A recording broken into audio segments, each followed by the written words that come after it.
Okay, everybody, coming on a little bit early.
So, hopefully, everybody had a good Monday, beginning of the work week. So,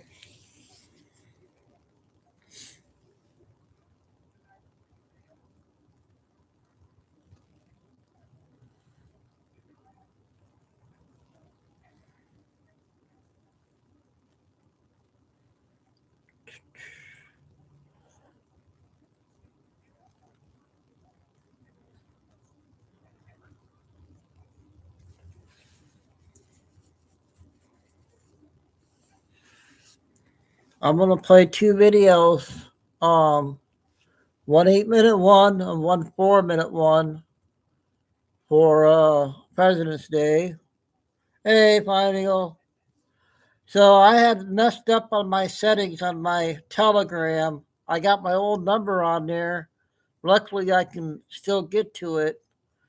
I got to figure out how to get my new number on there, but I better not touch nothing. I hope I can keep that same number up there till I figure out. Well, next time I go down to the phone place, I'm going to ask them to help me get that transfer over everything. So it kind of messed up the first show.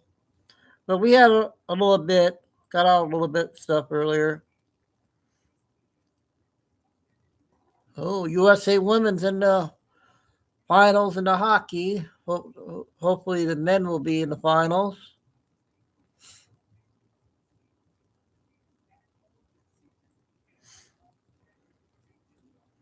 Oh, we got Captain Tam in there right below Ryan Eagle.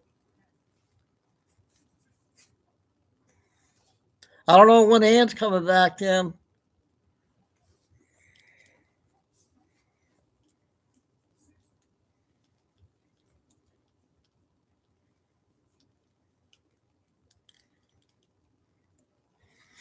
So I'm gonna go ahead and play those first two videos for President's Day before we do the intel. Thanks, Fine Eagle. So let me see here. What do we got?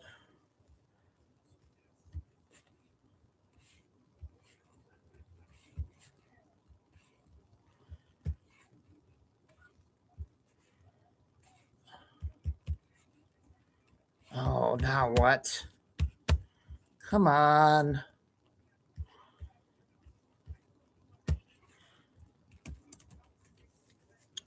Dang it.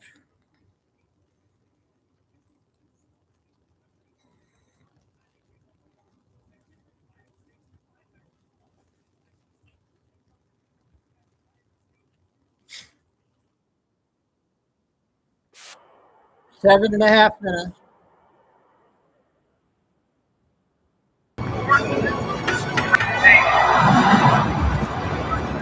May we be ever unswerving in devotion to freedom.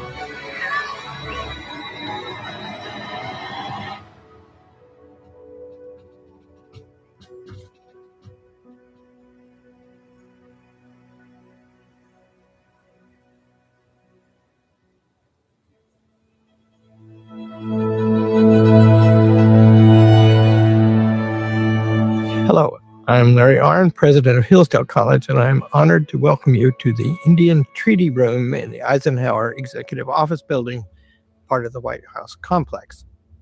President Trump wishes to celebrate the 250th anniversary of the Declaration of Independence next year with an open heart. The college is honored because it loves the Declaration of Independence. Our oldest building was dedicated on the 4th of July in 1853. Then the president of the college at that time, who became known to Abraham Lincoln, gave a speech in which he said, freedom and learning go together, and ignorance and slavery go together. One of the things we must do to commemorate anything, commemorate just means to remember together. First, we have to know the thing. And we can't remember it very well if we don't know it very well. And so part of the purpose of this series of lectures is to remember. President Trump does this in part, I think. I don't speak for him. But the word again is important to him. He has a famous slogan that I will not repeat here, but everybody knows what it is. And it ends with the word again. He wants to do something again. Something already been done. He wants to see it happen again. This places him somewhere near the politics of Abraham Lincoln, I think. George Washington did something for the first time, extremely honorable, including the defense of the Declaration of Independence on battlefields. Abraham Lincoln comes along later, and he wants to restore all of that. He took the view that that was a very hard thing to do, but it wasn't a new thing to do. It was something that we should remember. Okay. Wow. The first 4 are mods. In introducing this series, I want to begin by encouraging you to read the Declaration of Independence. It's just over 1,300 words long. It is one of the most consequential and beautiful political documents in all of history. You should read it again and again. You should memorize the beginning of it. It's very beautiful. It is grand and eternal and eloquent, and it proclaims the rights of us all. It begins universally. When in the chorus, that means anytime. One people, that means any people. It refers to the laws of nature and of nature's God. Those would be eternal laws, laws that we don't make, laws that are ever and forever. The terms the Declaration of Independence means that it's true now if it was true then. And it means that if it's not true now, it was not true then. It excludes any idea of a change in the fundamental conditions. Absorb that and then go on to the next section.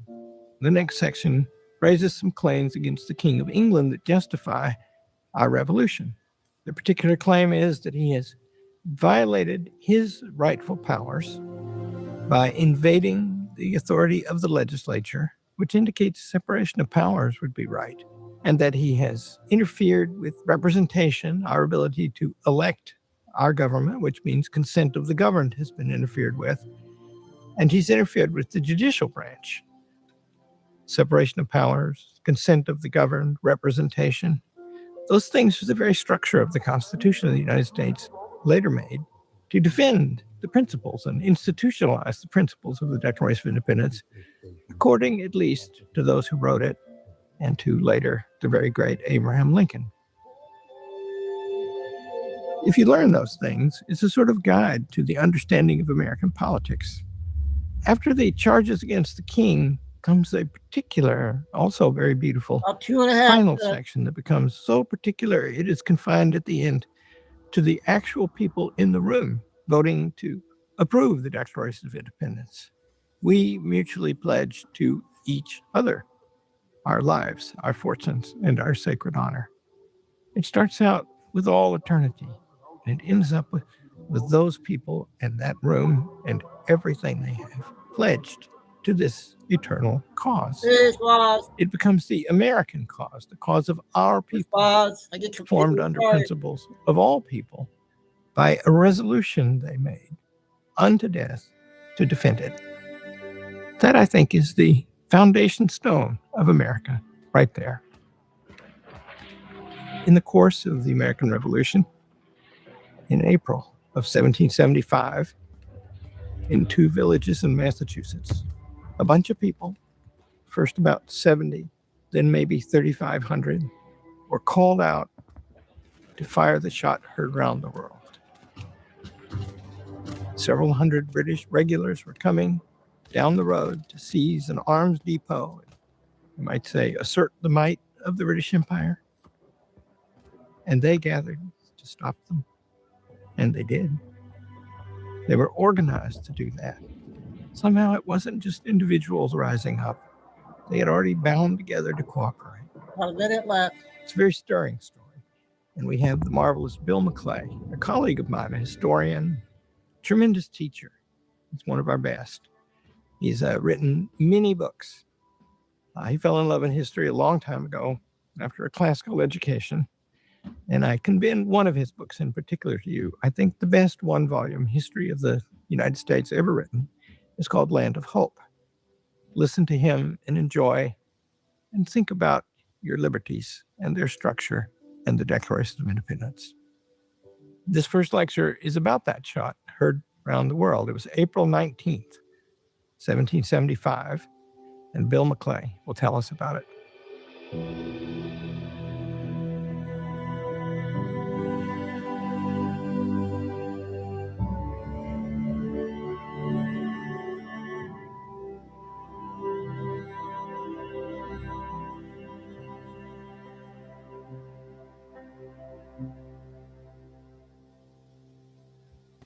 Okay, one more President Day video is 4 minutes.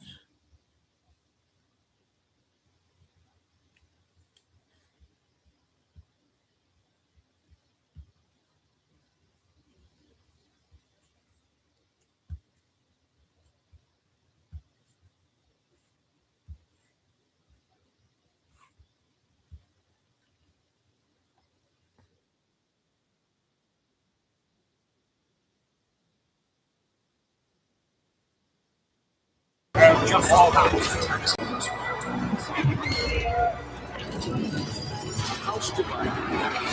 I'm sure they can get those to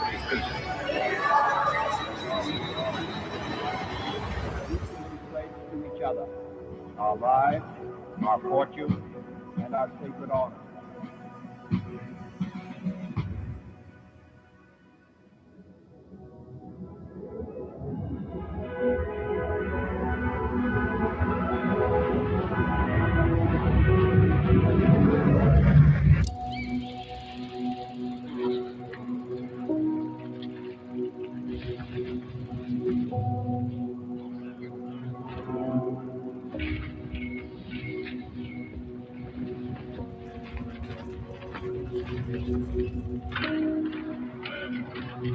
Today, America celebrates 250 years of one of the most legendary military forces in the history of the world, the United States Marine Corps.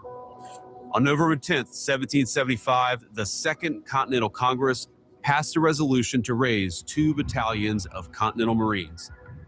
These first Marines fought for our independence on land and at sea, taking on the mightiest naval force in the history of the world, from the coast of Maine to the islands of the Bahamas to England itself. Since then, the Marines have fought hand-to-hand at Belleau Wood, stormed the beaches of Tarawa, and prevailed over foes in Fallujah and across Afghanistan. The Marine Corps has always been the tip of the spear of America's military dominance, the first to fight. Now, that reputation helped inform my own decision to enlist in 2003. And as former Commandant General Chuck Krulak said, the Marine Corps does 2 great things for our country. It wins battles, and it makes Marines. Now, as with countless other young men and women who served, my time in the Marines taught me the value of discipline, responsibility, resilience, and duty. More than anything, I'm grateful to the Marine Corps for the lessons it instilled in me about sacrifice Yeah, and for the lifelong this friends I one, made. two shortcuts for president. On this 250th birthday of the Corps, we commemorate its history by honoring every Marine who stood the watch and by solemnly remembering those who gave their last full measure of devotion. We also commit to the future. America will endure because her Marines will never fail her. Semper Fidelis, Marines. Happy birthday.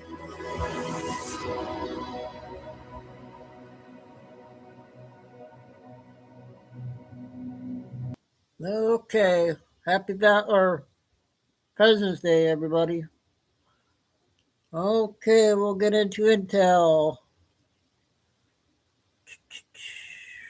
And the first one is I knew this was going to happen. It was just a matter of time on this next video.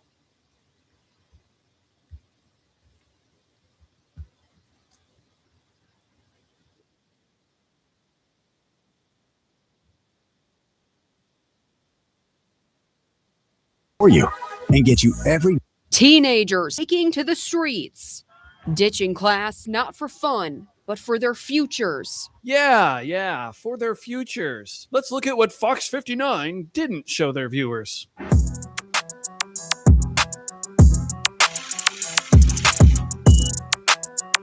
Today I finally got to use my voice because Wearing a mask, opinion discarded. I know. They're just high schoolers, so they're all a bunch of idiots, excited to get out of class for an afternoon, but man, oh man, is the media pumped about this. Teenagers answered the call. I am really proud of them. They're so brave to be here. These students refusing to give up hope for peace to prevail. Tell us why you're out here. I'm out here because as a community, we need to worry about not just immigrants, but everybody else. It's not fair that my mom is living her normal life. Okay, that's enough. I'm going to get a headache if we go any longer. I feel like it's a civil duty for all of the U.S. citizens to stand up for when it's not right. We just want ICE to get out of here. We don't want them here. We never wanted them here, and it'd be better if they weren't here. Wait a minute. Isn't that the exact logic about people who invaded this country and came here illegally?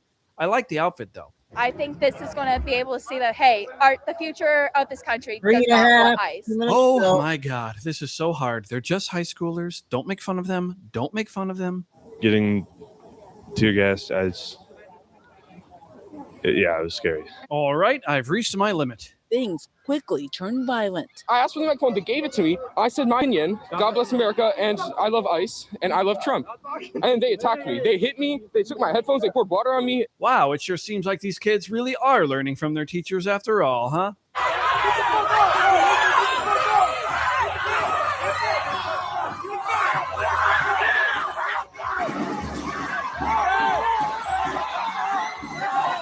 Yeah, I saw that there. From the perspective of a Mesa motorcycle officer, where on the left side of the screen, it appears to see a student throwing a water bottle at another motorcycle officer. As soon as they see that, they get off the bikes and immediately take down the student.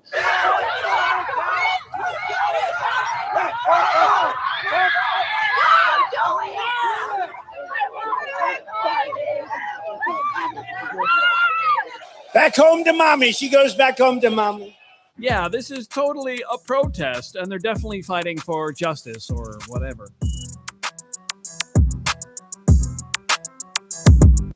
So there you have it. Now it's getting to the schools again. One at the middle school a couple of weeks ago, and now it's starting. I did find one, and I didn't know it was that big. So this one's 15 minutes, you guys, of breaking news. Oh, man. Thanks.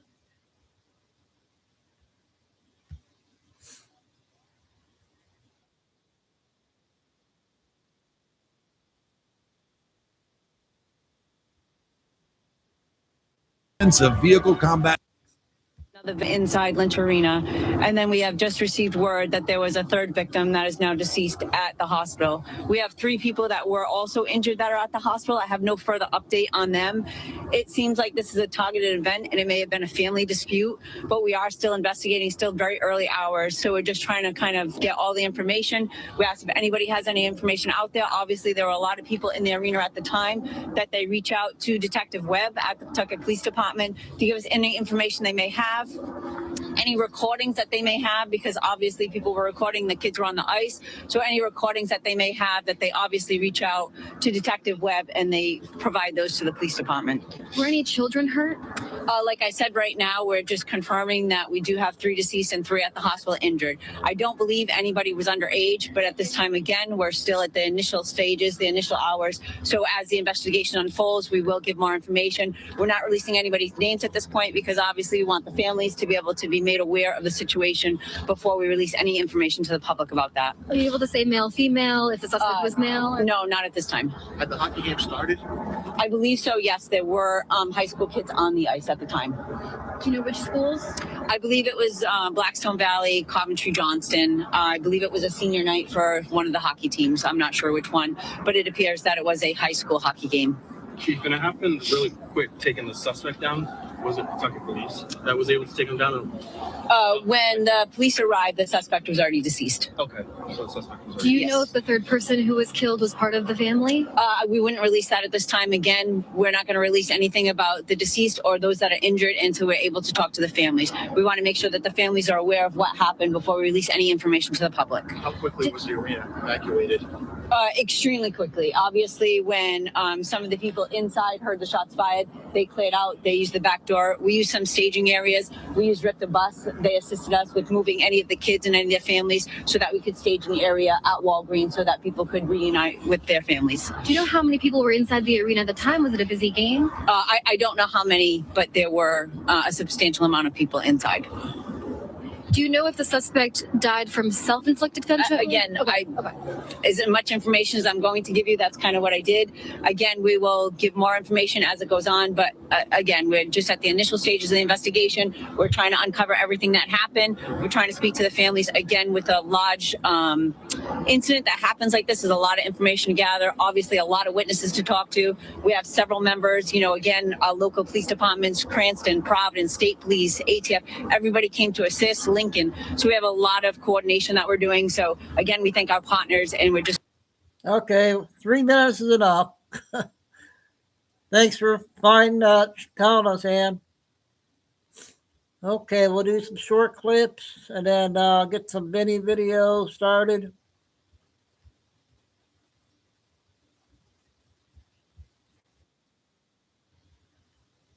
Our California lady. Of his life in federal prison. The governor reportedly tried to bribe an FBI investigator in California, who is leading the investigation that could land him in jail. An FBI task force launched an operation that seized documents, putting Newsom one step away from prison. I'm Fernanda Perez, and this is simply the height of desperation from a corrupt Democrat who knows he's cornered and could end up wearing an orange jumpsuit very soon. Since the FBI operation in San Diego that confiscated 5 suitcases containing $67 million, the governor has allegedly ordered his employees to destroy evidence that could further compromise him. He even asked Nancy Pelosi for help in destroying other documents that could link him to the scandal involving billions that disappeared. According to sources, Newsom may have pressured his own colleagues, who are now considering speaking out against the top Democratic leadership in California, including Nancy herself, who is described as the link between the so-called ghost donors who heavily invested in protecting the Newsom administration and greased the palms of several legislators here in California to shield Democratic corruption. Pam Bondi has evidence to pursue charges, and if you want to see accountability, don't forget to follow me and stay tuned, because what's coming could shake California politics to its core. Gavin Newsom is desperate to avoid spending the rest.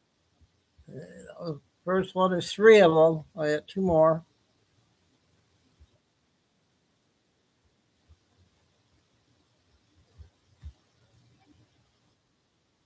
Federal funds to maintain Democratic power in California. And the FBI may be preparing to arrest her along with the governor, who already faces numerous corruption scandals involving billions of dollars. My name is Fernanda Perez, and today we may be witnessing the end of the political career of yet another corrupt Democrat, and perhaps even her debut in an orange prison uniform. Pelosi hasn't let go of Newsom's hand, claiming that the evidence presented by Attorney General Pam Bondi, which incriminated the governor and other Democrats, wasn't anything very serious. But she has already been cited in the scandal involving billion-dollar contracts awarded by Newsom to his donors, contracts that the FBI later revealed to be part of a massive fraud scheme involving billions embezzled by the governor. The fear that Newsom will make a plea deal and drag Pelosi down with him is no surprise, especially considering the vehemence with which she defends him. Ultimately, if the governor falls, more crooks in the Democratic Party already mired in corruption scandals will fall with him. And if you want to see Nancy Pelosi and Gavin Newsom in jail,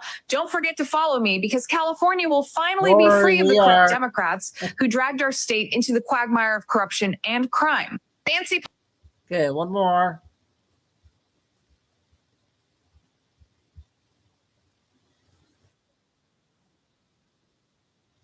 Pam Bondi, Governor of California, claiming that the evidence against Gavin Newsom is clear and that there are signs of billion-dollar corruption that could exceed $100 billion. The investigation identified what they describe as a criminal organization inside Newsom's office, responsible for distributing state contracts to more than 2,000 entities, many of them allegedly used to launder money that ended up back in the governor's hands. This criminal, in broad daylight, awarded a $1 billion contract to a construction company in 2023. And to this day, no work has been done, but taxpayers' money has already been paid. This is the Democratic government. They legalized corruption in California. And of course, you don't see a single Hollywood actor talking about it.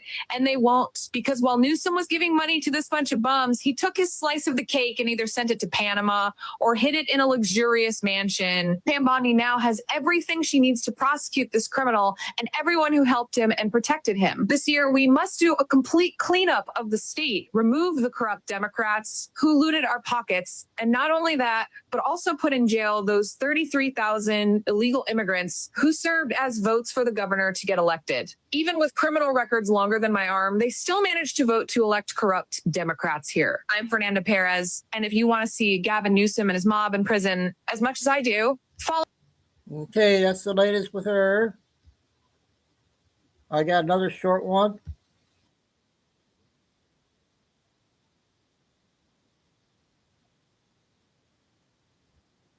Certifying or not certifying the election. Remember, this is why J6 happened, right? And this is why they changed that law. They changed it because of Trump. They added it to the end of year spending bill, which is probably why a lot of us didn't get a chance to see it. That bill was huge. We were more focused on the foreign aid that was going to Israel and Ukraine. So the new legislation raises the threshold required for members of Congress to object certifying the electors. Before, only one member of the House and Senate respectively had to object to force a roll call vote on state electors. That helped make the objections to new presidents something of a routine partisan tactic. It also added that the new provisions make it very clear that the vice president's responsibility in the process are merely ceremonial, and that the vice president really has no say in determining who actually won the election. Under the new rules, 1/5 of each chamber is required to force a vote on states' slates of electors. So before it was only one, you only had to have one person, but now they need to have 1/5 of each chamber. So Kamala,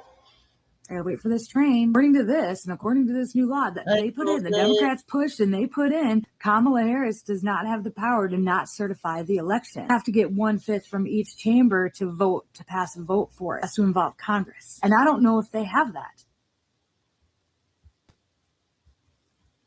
Okay, that's our lady from TikTok. I got a 5-minute another fraud video. Then we'll get to Benny videos, Doug videos, more. I got the YouTube lady at Crackle Barrel. She has a video, okay?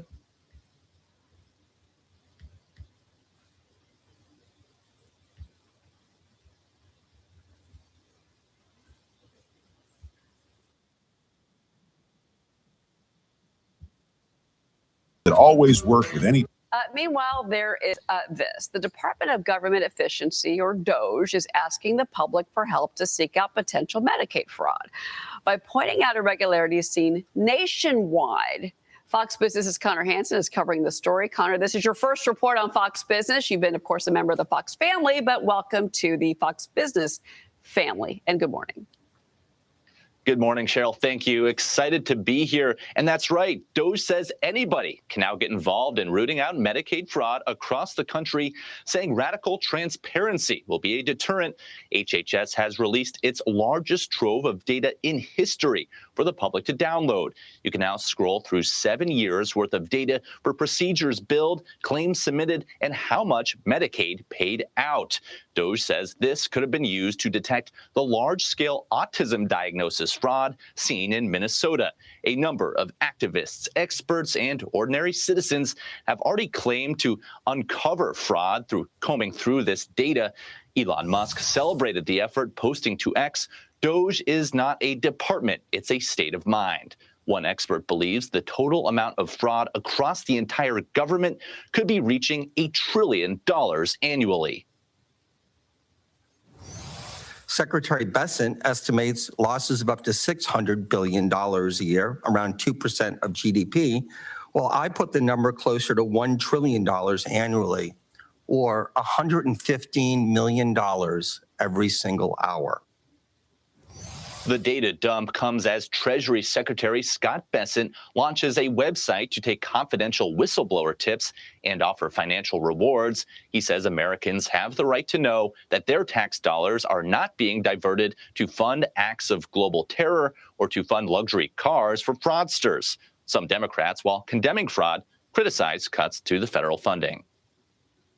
It seems to me that the president is only concerned when fraud is something he can use as an excuse to wreak havoc on children, families, and small businesses. Start a little bit early again. Now, one prosecutor warns at least $9 billion in payments across 14 Medicaid services in Minnesota alone could be fraudulent. Cheryl? Yeah, and then there's the other states, which they need to look at. Connor Hansen, thank you again for that live report. We fully appreciate it, Emily. And let me bring you into this because obviously we have talked about this from the beginning when this story broke, that the fraud is suspected to go far beyond the state of Minnesota. I know, and I've been saying this, and it's just my theory. I believe everything happening in Minnesota, especially with the riots happening, are supposed to be a cover-up for all of the fraud that Nick Shirley just started to uncover. But they're citing billions in taxpayer fraud. When DOGE was announced, instead of being appreciated, they were scrutinized. But they are the perfect reminder that the government works for the people. And what taxpayers don't want transparency on exactly where money is going? Only a Democrat could argue that that's an issue. Yeah, this says, of course, we've got, a report earlier from one of the lawmakers that basically, the appropriations process for 27 is beginning, fiscal 27. This is going to come back to the spending fight again. This is where, and if you can find more fraud, yes, then you've got progress in Washington. You've got work being done in a positive way. $600 billion is a huge number. Think about over like 10 years when we talk about our deficit spending being like $3 to $4 trillion extra over the next 10 years. If we could actually get a couple $100 billion of fraud taken care of, that would be huge going against that deficit, which just keeps growing astronomically. That's a wild number. Yeah, that blew my mind. It really did. And I applaud the Treasury Secretary for, bringing renewed attention to this. Because I think that Minnesota, that narrative, because of the what happened there, that we quit talking about the fraud. We need to talk about the fraud because it is billions of dollars. Not working, Governor Walz. Yeah, no, it's not. We know. All right, we're going to take a quick break. We'll be right back, everybody. You're watching More with Maria. We're live on Fox Business. Minute one. You got it? It's called the home equity. About this one, I'm not sure.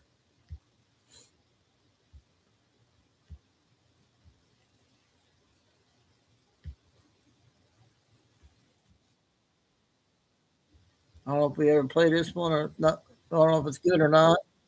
And here's why.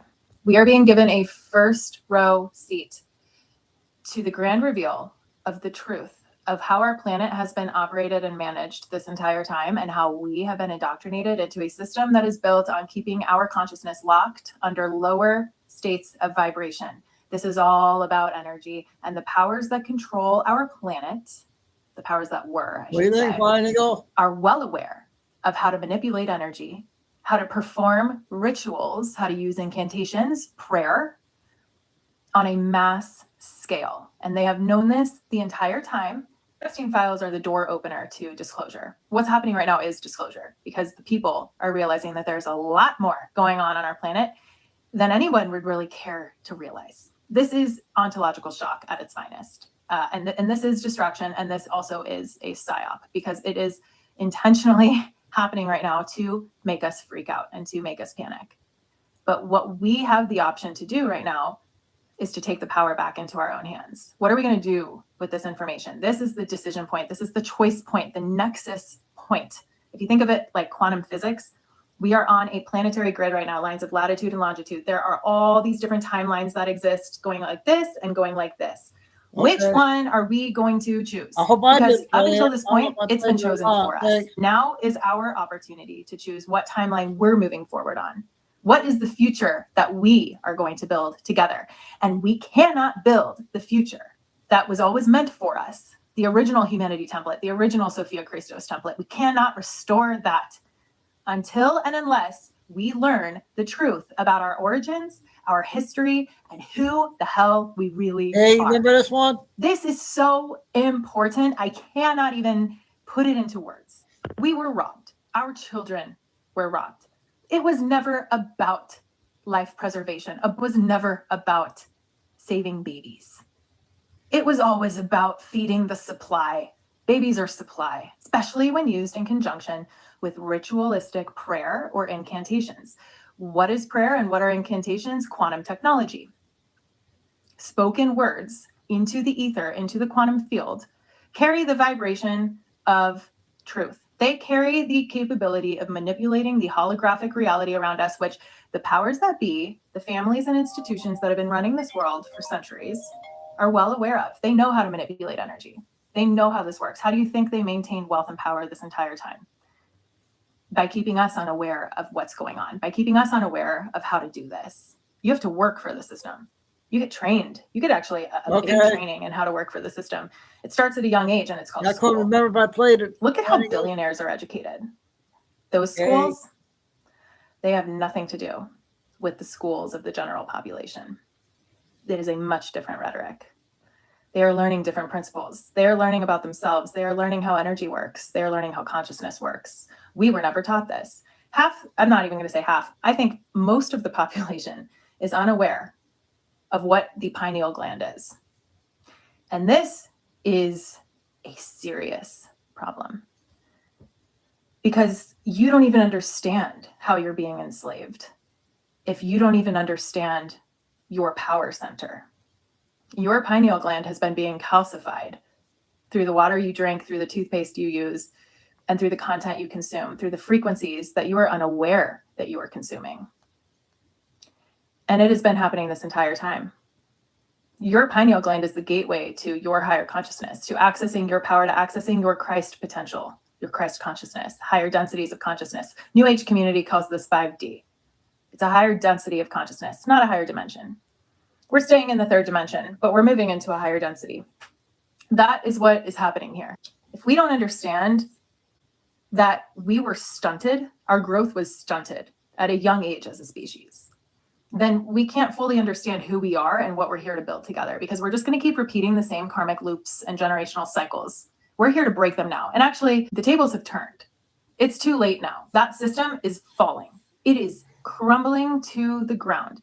And we are going to build from the ashes the future that was always meant for us to create, because we are healing. We are healing generations worth of trauma, of locked states of consciousness, of imprisonment, of enslavement.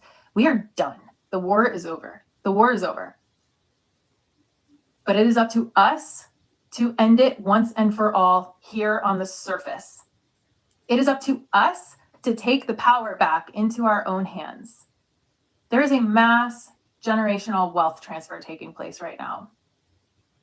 And it is no coincidence that this is happening at the same time as the consciousness revolution, because this is a transfer, a return of power and wealth back into the hands of the people.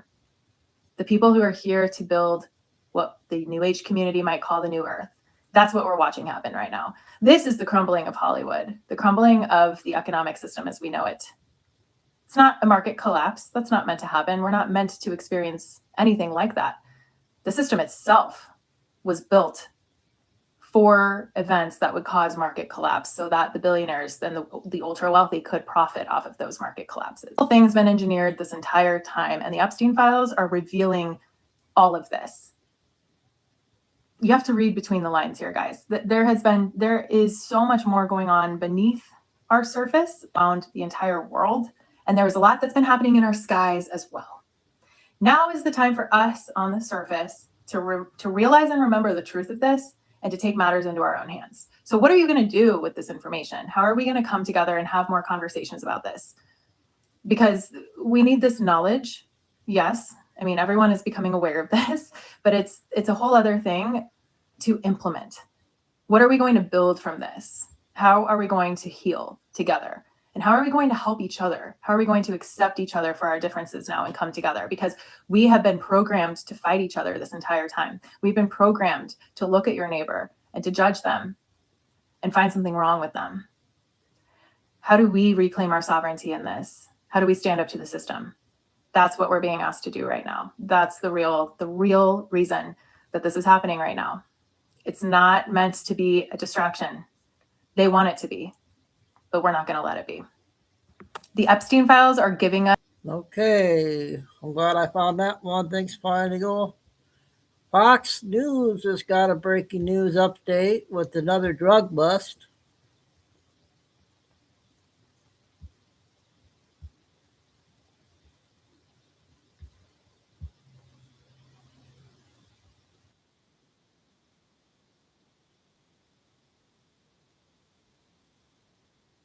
We're here with answers. So the message out there to people is if you are going to commit crime, I mean, first of all, you shouldn't do it anywhere, but you are an idiot if you want to commit crimes in the state of Florida. An organized cargo theft ring is taken down in Florida. On Thursday, the state's attorney general announced charges against 6 suspects accused of causing nearly $8 million in supply chain losses. The individuals are Alain Espinoza Lopez, Yerson Perez, Yasser Medeiros Garcia, Alexis Suarez Hernandez, Alejandro Valdez, Arlie Asmani Hernandez Relova. The AG briefly explained how the theft ring operated. And so what these guys did is they worked together in coordinated fashion across the state, trying to span over jurisdictional lines, everywhere from Central Florida on down to Broward and South Florida.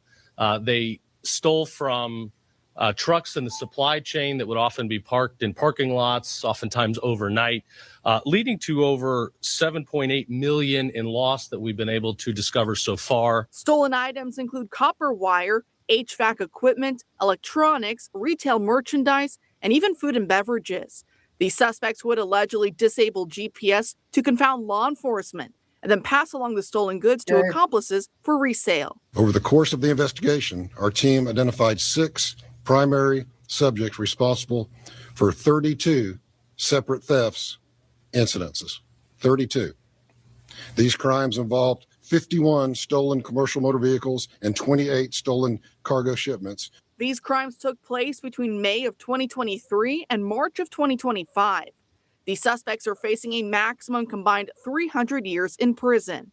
The investigation involves a multi-agency effort, which the AG pointed to as a reason why overall crime in Florida is down. You know, Florida's at an all-time crime low, and that coincides with a record year of arrests and convictions. That's not a coincidence, everybody. It's not a coincidence. The two go hand in hand. For One American News, I'm Karen McKinney. Okay. That's an update for another drug bust. Next one is the one clip. It's a short clip from TikTok.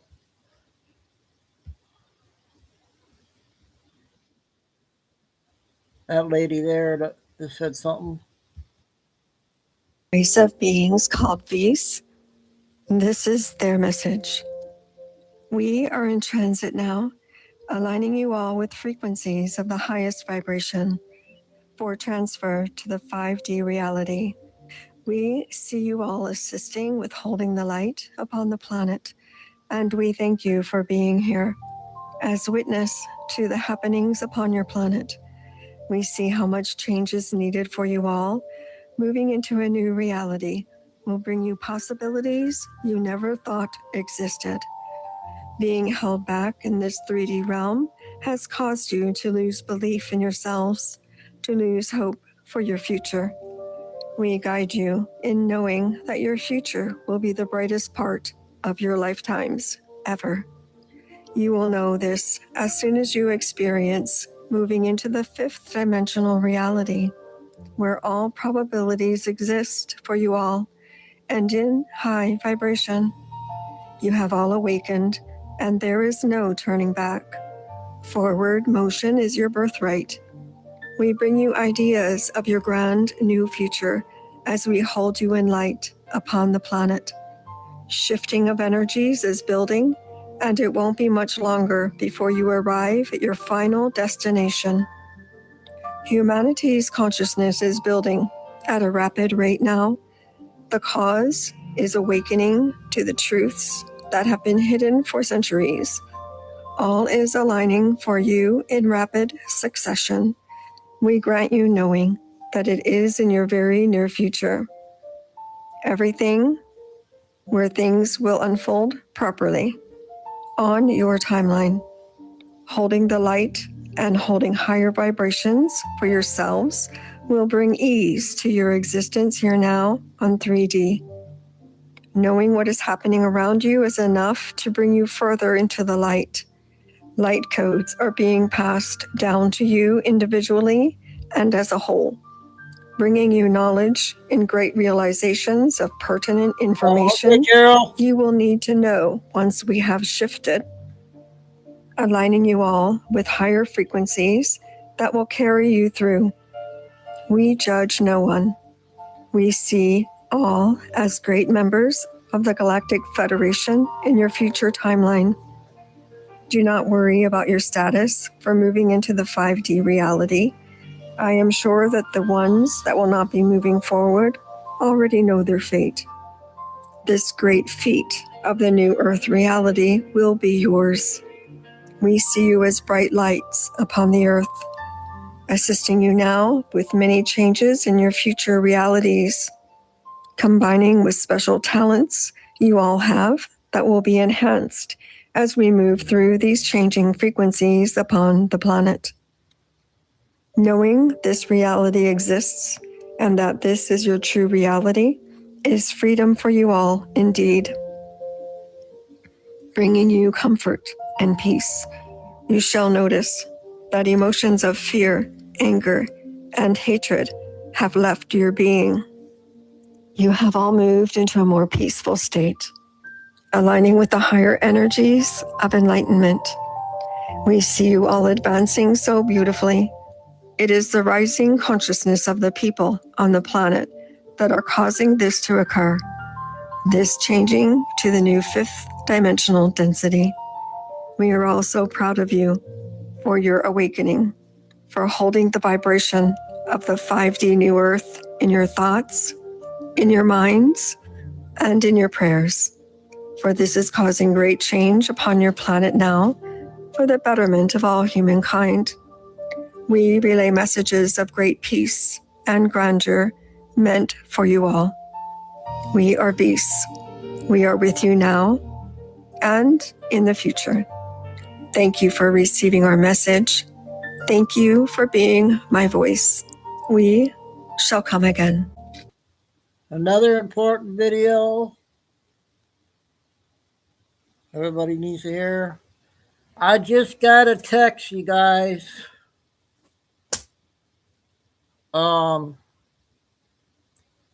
We got to do a prayer. JJ texted me on Telegram, and her brother is in the hospital right now. I told her to come and chat, so I just saw her text message from Telegram. So We'll go ahead and do a prayer real quick. Evening, God, we're here tonight. I just heard about our good sister from another country, Australia. And she just told me that her brother's in the hospital and needs prayers. So please put your hand down on him there at the hospital and JJ too, and make sure he gets to come home. And we'll be praying too. And put your hand and all the angels around him and what you normally do every time. And JJ, we're here for you every day. And thanks God, and in your son's name, amen.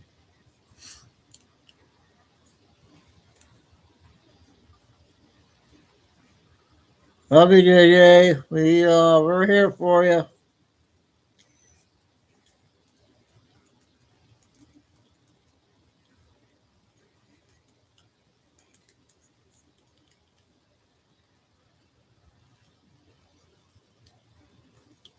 Hopefully she'll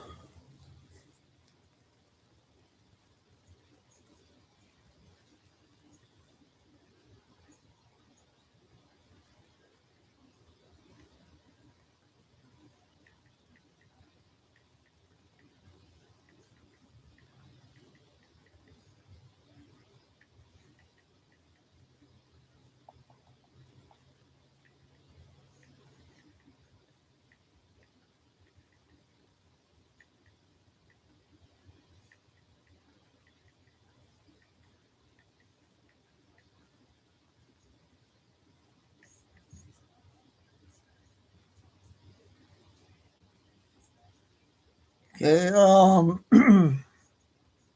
I just texted her back. So hopefully we'll hear something before we go off tonight.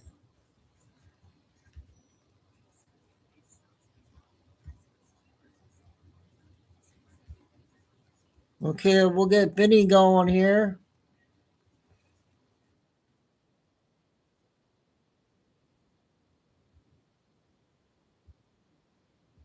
Cash. New customers. Now, Michael Jordan did something special. That's got to be a 50 ball. He took off just a little inside that free throw line, one hand and double clutching. What's up, guys? Benny. I want to be like Mike is the advertising slogan that I grew up with, but after seeing some viral videos on the internet and reading the Epstein files, I'm not exactly sure about that. Michael Jordan, a champion in multiple sports now. His NASCAR team won the Daytona 500 championship. Michael Jordan is ecstatic. You can see him obviously quite emotional here as the race concludes. Michael Jordan going ham, right? Thrilled, crying with the trophy, sobbing, weeping, holding it. Kind of like old times, right? There you go. MJ, this is his team.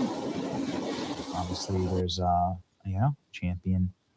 Champion, once a champion, always a champion. Michael Jordan saying that he's so ecstatic he feels like he won another championship. By the team, and we gave ourselves a chance at the end. And look, I'm ecstatic. I mean, I don't even know what to say. It feels like I won a championship, but until I get my ring, I won't even know. All right, what size ring do you wear? Did you tell me? 13. All right, well.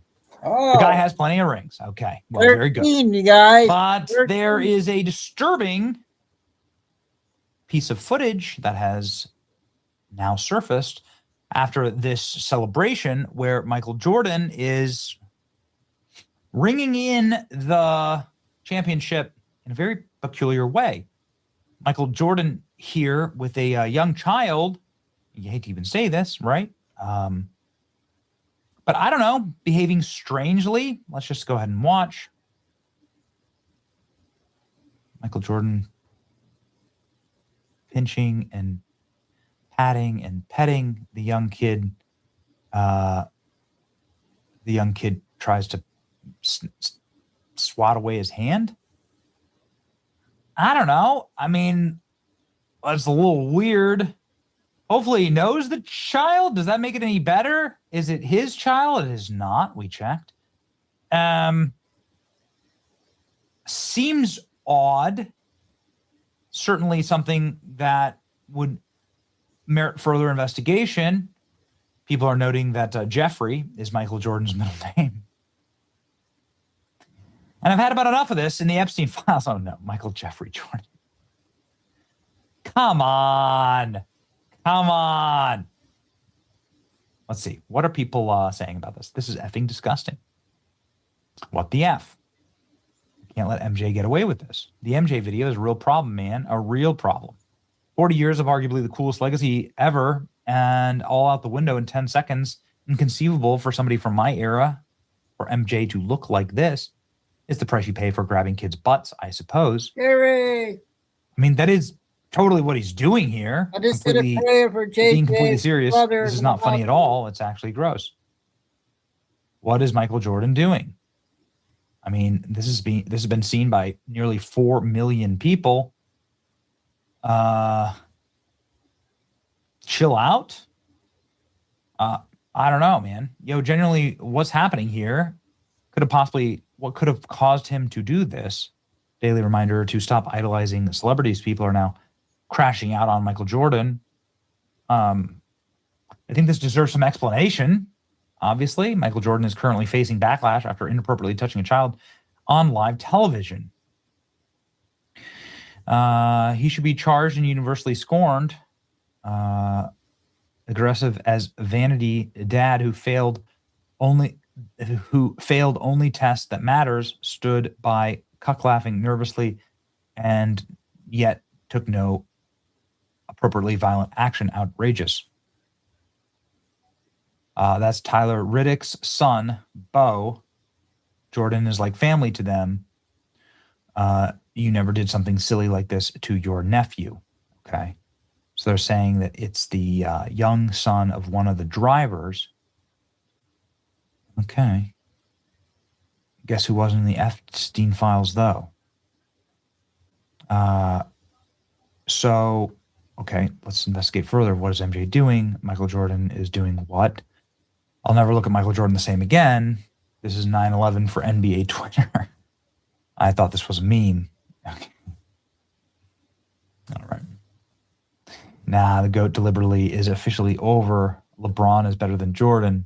Michael Jeffrey Jordan. It all makes sense. MJ fans trying to explain that video. NBA is absolutely having a real one. Okay. How about this? Let's take, Michael Jordan catching heat for this clip. Was it malicious or just an awkward moment? Let's just take this at face value. Let's say that the reports are true, and this is, clearly if a kid is this close, he's touching the trophy, then the kid is one of the family members of the team. Michael Jordan owns the team, so Michael Jordan knows the kid, right? And they're friendly or whatever. And Michael Jordan is like a dude who is pretty young at heart. It's still not wise. Let's say that it's just like Michael Jordan being silly, all right? Silly time. It's still unwise to do this. It's still not smart. You're on national TV. You're pinching a young boy's butt, and the Epstein files were just released. It's still not a smart thing. It's still not advisable. It is an unwise thing to do. Let's say that you didn't mean anything by it, and this is just the playful way. And the kid's parents are there, and there's nothing. You didn't mean anything by it. Still don't really buy that.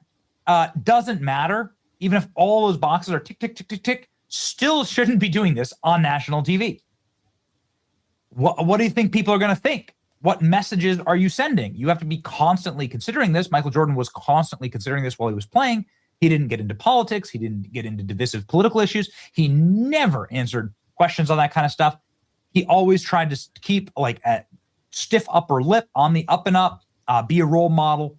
he was constantly present on what message he was sending out to the rest of the world. So this is just a total lapse in judgment. You shouldn't be doing this. You shouldn't be grabbing little boys' butts on camera. You're just like, or ever. But like when you're on this giant national stage, you should have awareness of this. So that's just taking, the most common sense approach to all of this. Speaking of the NBA having a really bad one, Barack Obama, who is now totally embroiled in the Epstein scandal, is ubiquitous at the NBA All-Star game. Not that anybody cares. It was such a lame game. Obviously, right? Yeah, okay, perfect. There you go. Goodness. Great. Anybody ask him a question about Epstein? Anyone? Nothing? Obama plugging his lair during the Obama Library. But it has a basketball court. It's your boy Benny. What do you think of the MJ video? I think this is sound analysis, but let me know in the comments. See ya. That wasn't very good. All right, let's play the lady from YouTube.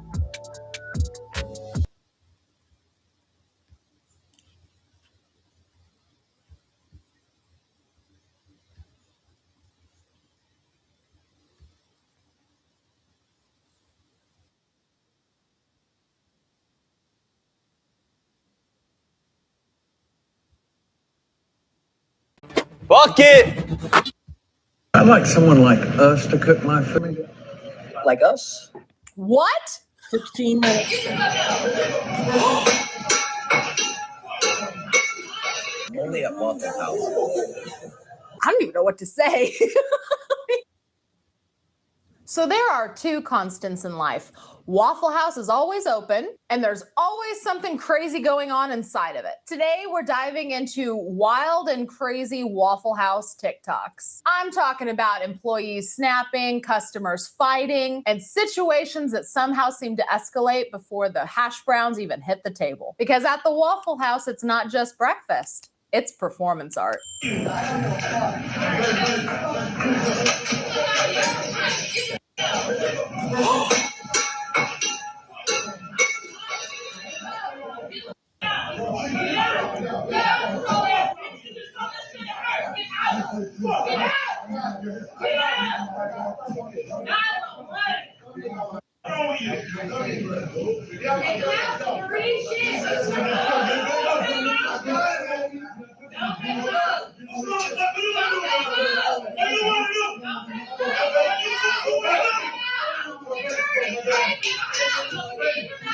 How many times she gotta tell security to take him the out?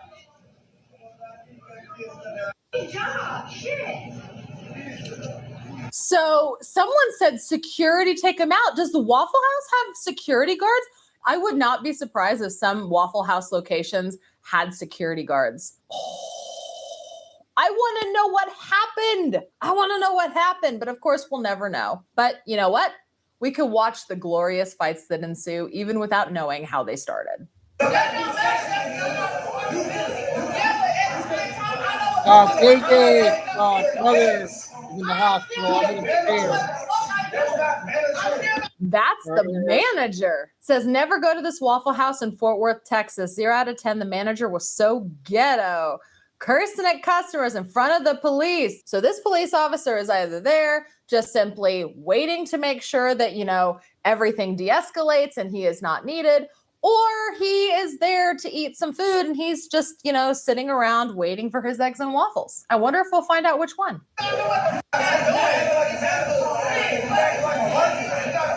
He's holding a menu. I think he's there to eat.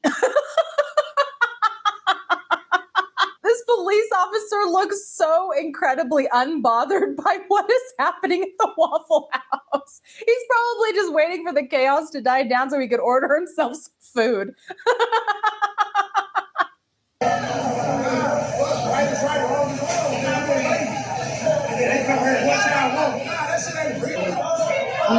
just responded, you guys.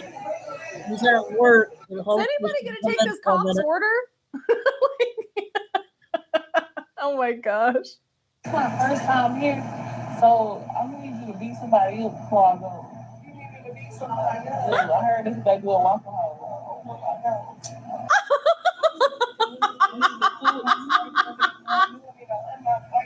I need the full experience. Daniel. I'm gonna shoot your ass. I ain't fighting them. Come in here on a Friday or Saturday night, baby, and you will get the full experience. Trust me when I tell you.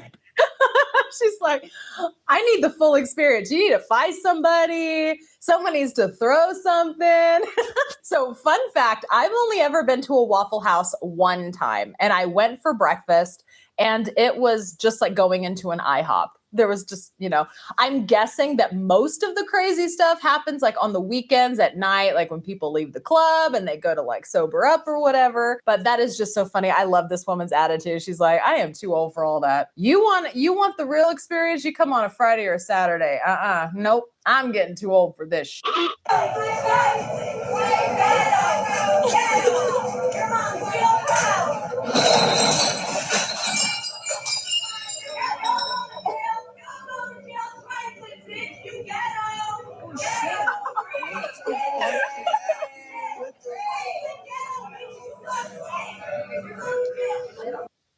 It's Waffle House.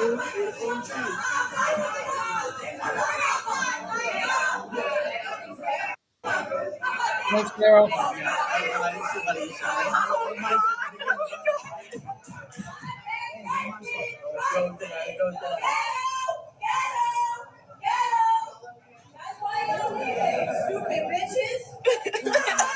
Well, it's their first time at the Waffle House, and they got the full experience.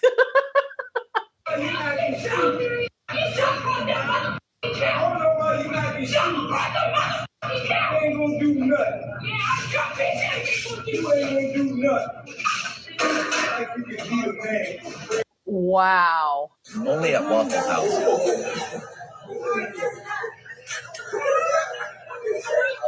What was that? Hold on, I need to see that again. Only at Waffle House. Only at Waffle House. Only at Waffle House. What? Only at Waffle House. Only at Waffle House. What is this?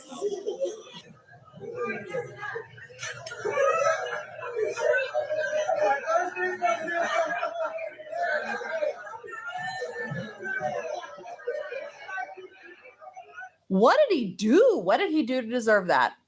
What did he do? Meanwhile, at the Waffle House downtown. What? Is she sleeping? She is lit. The Waffle House cook is lit. Oh, damn shame. Oh.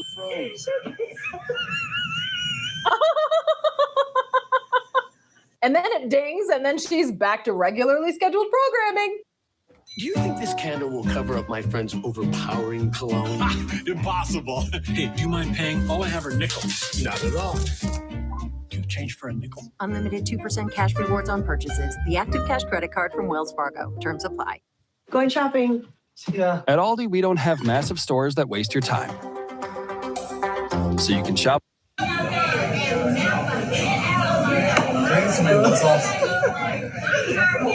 So the description of this clip says, late nights granny wanted all the smoke. What the hell does that mean?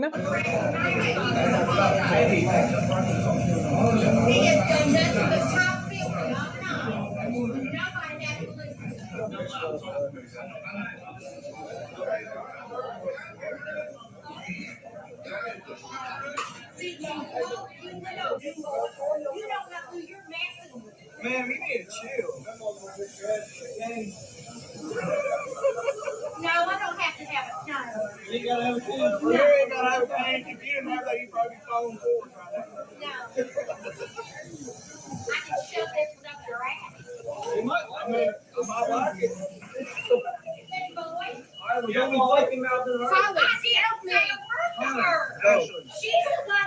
Hey, you okay?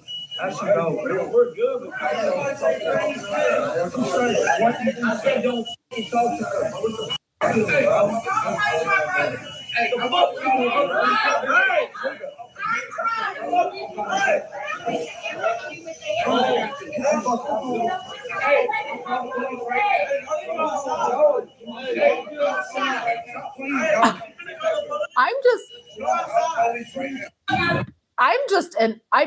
I don't even know what to say. I guess the only thing that I can say after watching this clip is that this right here, this clip is proof that literally all walks of life go start some shit at the Waffle House. Like, all walks of life. Oh my God. What was it about? What was it about? And why was that guy even wearing a shirt? Why even bother putting a shirt on? Is it because Waffle House says no shirt, no shoes, no service? And so he figured that he would just like put on a piece of torn fabric and that would be sufficient? Why do people dress like that in public? Ew.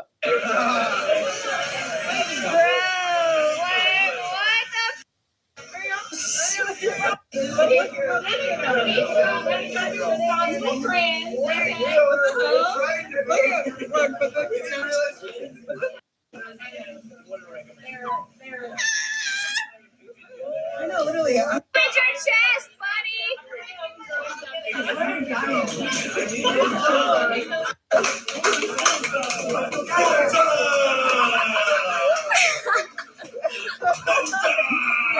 Waffle House for the win.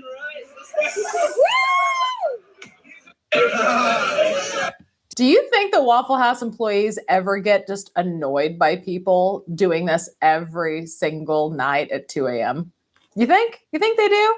Or do you think they find it entertaining? Let me know what you think. I bet they get annoyed. I bet they get annoyed at dealing with all of these idiots in the middle of the night. Ma'am. Excuse me, ma'am? This customer wants food. Ma'am.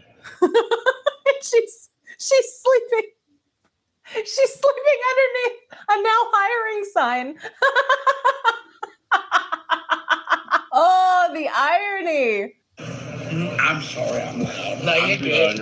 I'm up like a monkey. Look, you want me to tell you two stories? I like crawfish, I like rice. Hey, where you from? Treatment.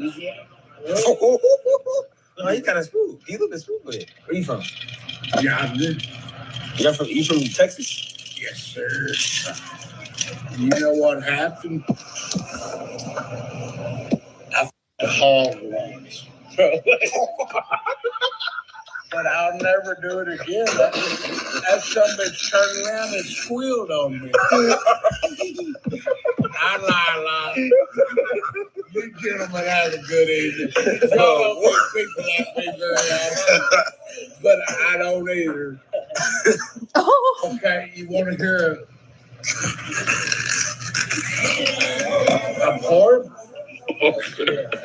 Okay. Yesterday is in the past. Tomorrow's never come. Yet people live and people die like the sound of distant drums. But you and I must carry on and live our lives so fast, because tomorrow never will be in today. And I am full of shit.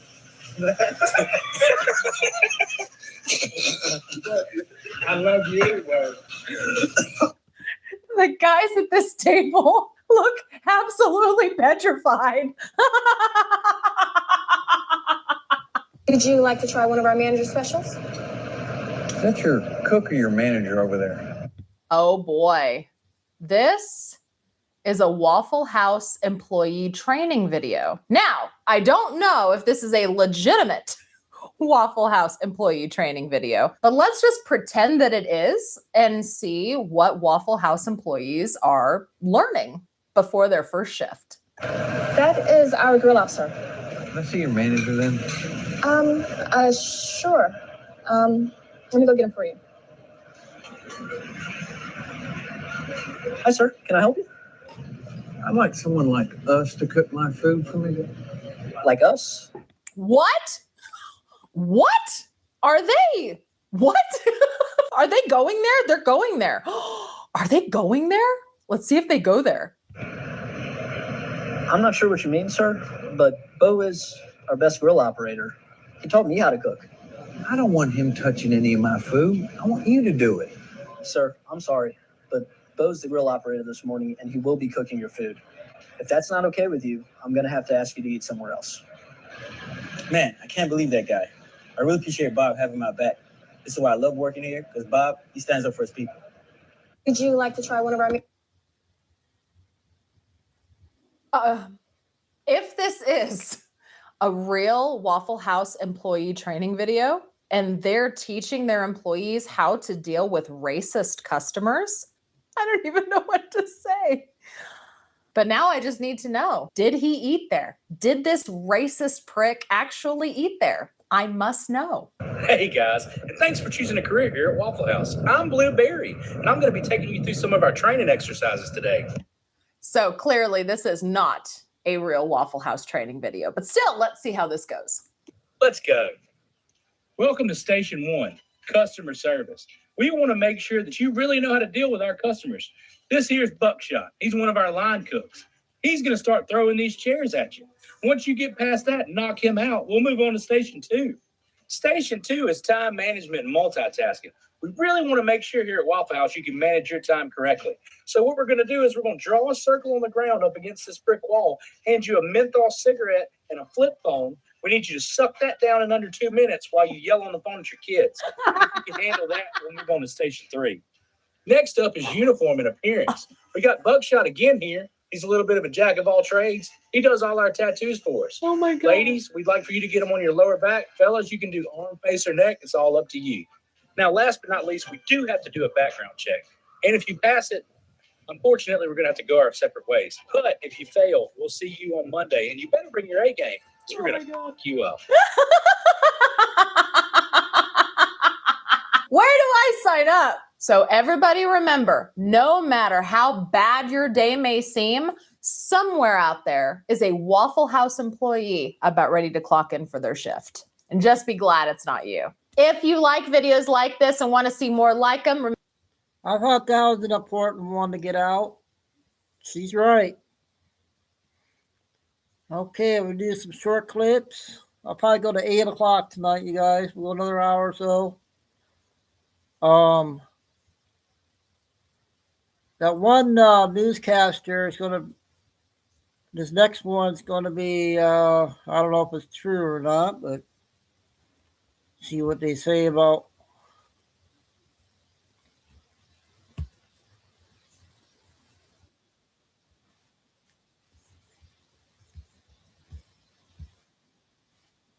That is not instinctive. That is trained. That is Nancy's choreography. Savannah is still executing the steps exactly the way she was taught. Never let them see panic. Never let them see desperation. Never let them see you lose control.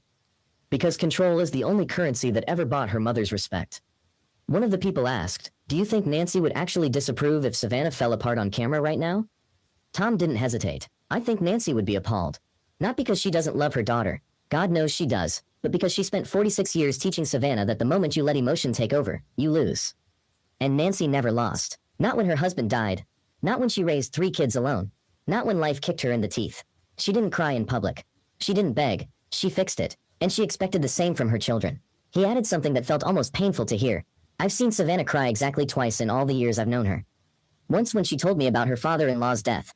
Once when she talked about her own daughters facing something hard. Both times she stopped herself within seconds. Wiped her eyes. Smile. Changed the subject. That isn't strength. That's conditioning. And right now that conditioning is the only thing keeping her upright. And it's also the thing that might eventually crush her." Tom moved to the second video, the February 7th plea. When she said, "We will pay," I felt something turn in my stomach. Not because the words were wrong, they were necessary, but because of how she delivered them. Like she was reading terms of surrender in a treaty negotiation. No tremor, no visible anguish, just clarity, resolve, dignity. He shook his head slowly. That is not how most daughters would sound when offering millions for their mother's life. That is how a soldier sounds when reporting to command. And Savannah is still reporting to command. Even when command is missing. Even when command is in danger. Even when command might be dying without her medication. The chain of command is still intact inside her head. And she is still following orders. Someone asked the question everyone was thinking. Do you believe she's going to be able to keep that up if this goes on another week? Another month? Tom's answer was quiet, but it landed hard. I don't know. I honestly don't know. She's already running on fumes. You can see it in her eyes in those videos. The light is dimming, but she won't let it go out. Not yet, because letting it go out would mean admitting she can't fix this. And admitting she can't fix it would mean admitting she's failed her mother. And that is the one verdict she has spent her entire life trying to avoid. He told one more story, short, but devastating. About 10 years ago, Savannah was going through a very difficult stretch personally. She never told me the details. But one morning she came in early, sat down next to me in the makeup room, and said, almost in a whisper, I called Mom last night. I told her I was struggling. She said, you've handled worse. Handle this. So I'm handling it. Tom looked at each person in the room. She smiled when she said it. A small, tired smile. And then she went on air and interviewed a grieving parent like nothing had happened. That is who she is. That is who ransom reports. Then, and only then, make the direct plea. That is not instinctive. So what do you guys think of that one?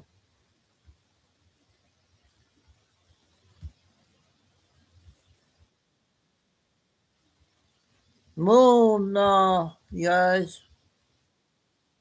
And light, while the rover's dust drops straight down like it's pulled by a firm hand. And if there's no air up there, why do we still see neat arcs of dirt instead of clouds drifting away?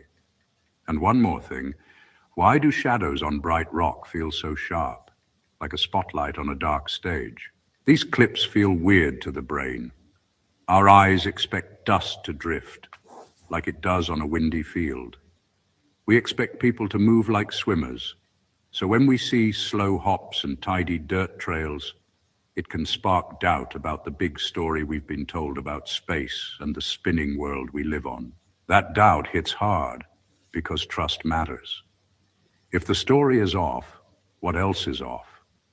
Are we just nodding along to cool visuals and never checking the simple rules of motion we learned as kids?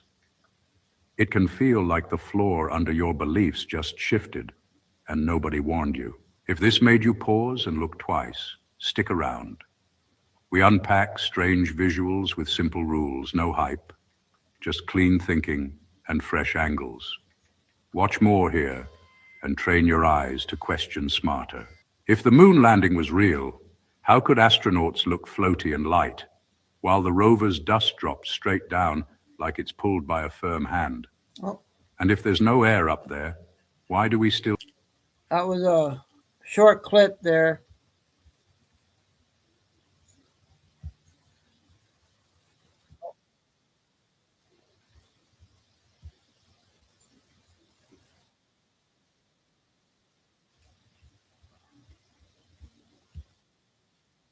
fall down too, and leave the sky empty? If air has weight, why can you still breathe on a mountain? And if the sky is up, what is it even pushing against? Most of us grow up hearing, gravity keeps the air around the planet. But stop and picture that for a moment. Air is tiny bits you can't see. They move fast. They bounce. They spread out. So why don't they drift away into space? Why do planes fly through thick air at low levels but thin air higher up? And why does a balloon shrink when you go up a tall building or a cliff? Here's the uncomfortable part. We repeat simple answers without really seeing the picture in our heads. We trust diagrams of blue bubbles around a spinning ball, but we never feel that bubble. We feel pressure in our ears. We feel short of breath. We feel wind on our face. If the air is held, why does it act like it wants to spread? And if it spreads, why doesn't it vanish? If this made you pause and picture the world differently, stick around. This page breaks big ideas into simple thoughts you can actually feel and test in daily life. Watch the next video and keep asking better questions. If gravity pulls everything... Okay, 2 short ones there.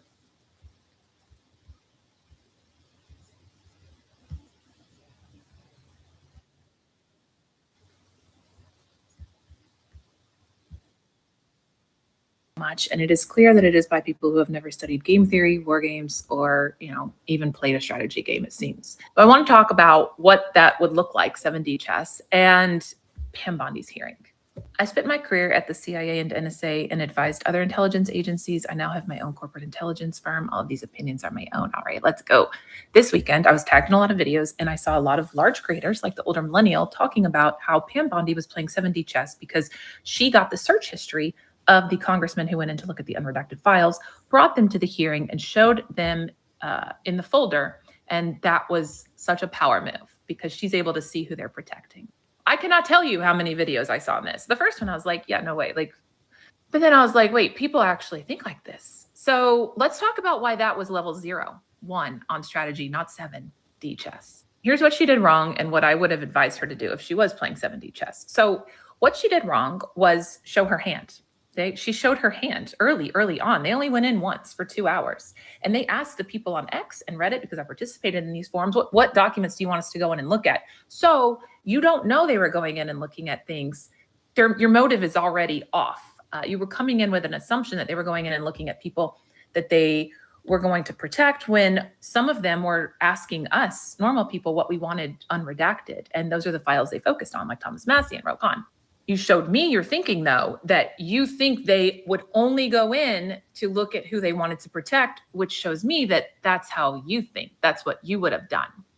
Showing them that you have their search history now gives them a power move because now they know that you're monitoring them. If that was a true strategy move, you would not have let them know. Also, you would have used it in a strategic way in that hearing, and you didn't.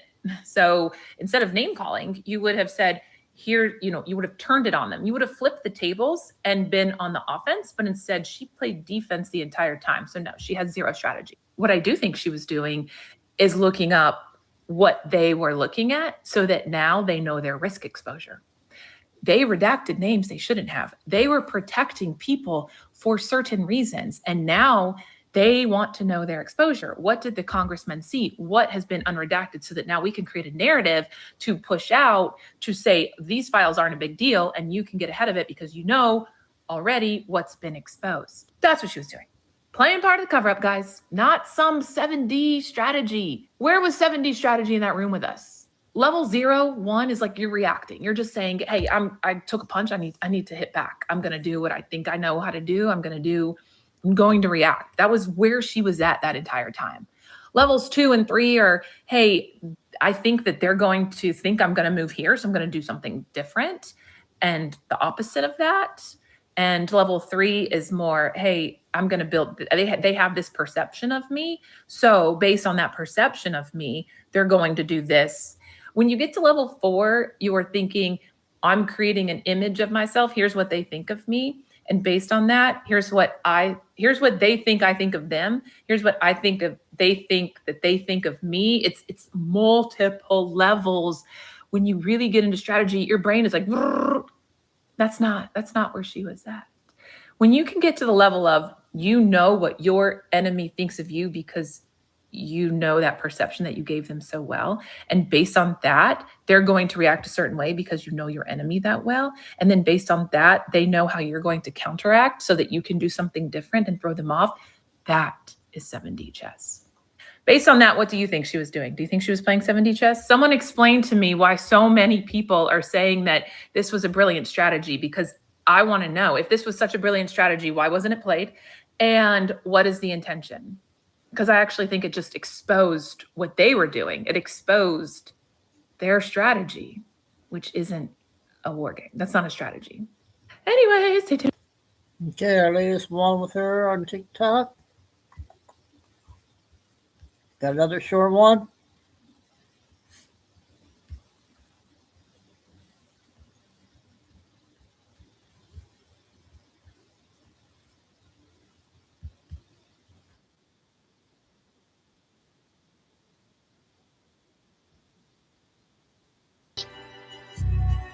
One day, customers demand more oil drums than the owner can produce.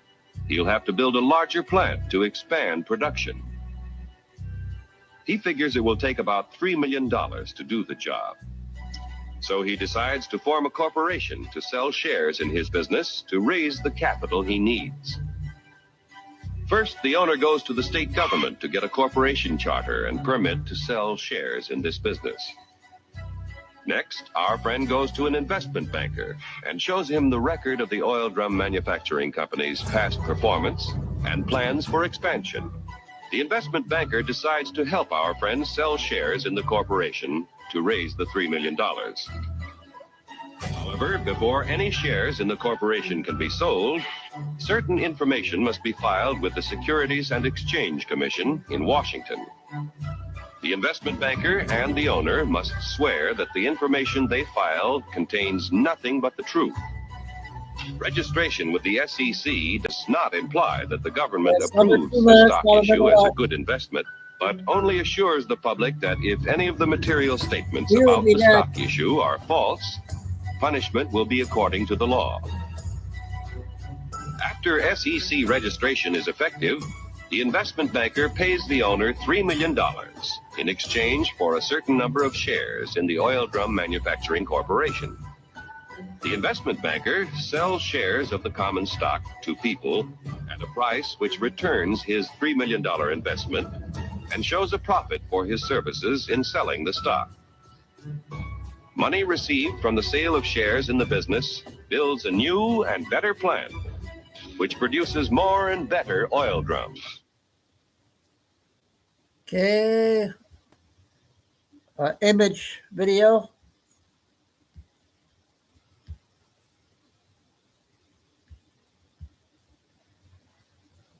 And the second cue video, then we'll get to second Benny video.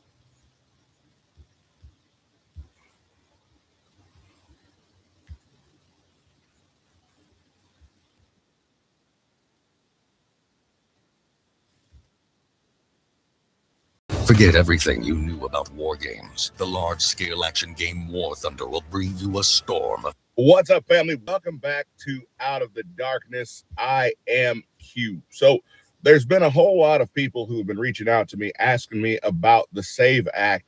And they've been saying, hey, Q, the problem is that these, I don't trust the Democrats with this SAVE Act to give these illegals, to give them IDs and driver's licenses in order to allow them to vote in elections.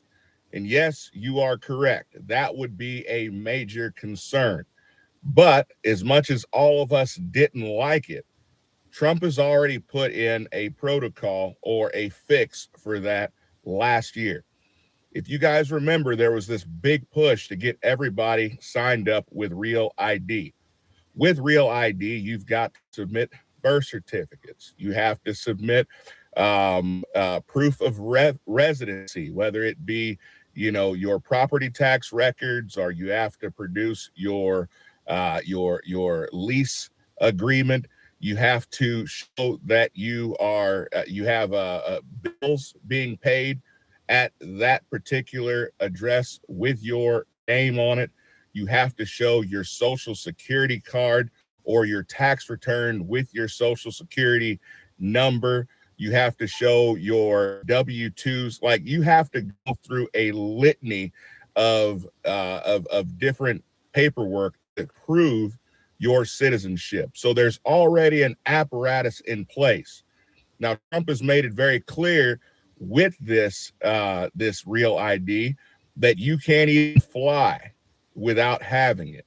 Okay, so, well, you can't fly domestically without having it. You have to have a passport or something of that nature. Okay, so the groundwork has already been laid. If you do not have Real ID, you can't vote. Real ID can fix that right now. Or if you don't have Real ID, show your passport. What? You don't have a U.S. passport? You can't vote. So it's very, very simple. Democrats pushed for Real ID. They wanted Real ID. They wanted to be able to keep track of people. That was their surveillance tactic. So the good thing now is that they got their Real ID. Trump said, oh, okay, perfect. Have your Real ID. Everyone has to have it by such and such a date. Now, the problem is many of you guys, a lot of people decided, hey, I don't want to get the Real ID. I'd like to keep my ID. But I promise you, for most patriots, if it meant that by going and getting your real ID, which you're going to have to get the next time your driver's license is up for renewal anyway, if by getting real ID, it was going to assure that the only people that were able to vote in these elections were going to be citizens, I promise you most patriots would do it tomorrow. So here we go. We're in a situation now. If this was not going to be effective, Democrats would not be fighting something that has 83% approval. They would welcome it, but they are fighting against the 83% of American citizens because they feel power slipping away. If the SAVE Act goes into place and if it is properly implemented, it will be very difficult for the left to win an election. And we already know there's a gentleman's agreement between the left and the establishment right. You guys take 40% of the country, we take 40% of the country. We'll argue and quibble about the percentage in between, and we'll go back and forth. But the goal is to keep the country divided. What MAGA has been doing is it has been bringing people from the right and people from the left and saying, let's return to common sense. Let's do what's best for America, what's best for us. And that's why this coalition has become so dangerous. Let me know what you guys think about this. I hope it makes sense. Okay, Q videos for today. Now we got the next two mini videos.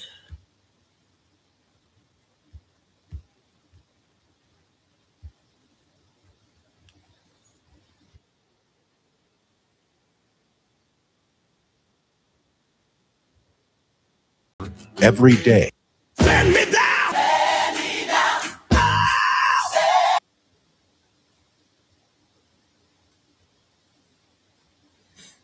Music.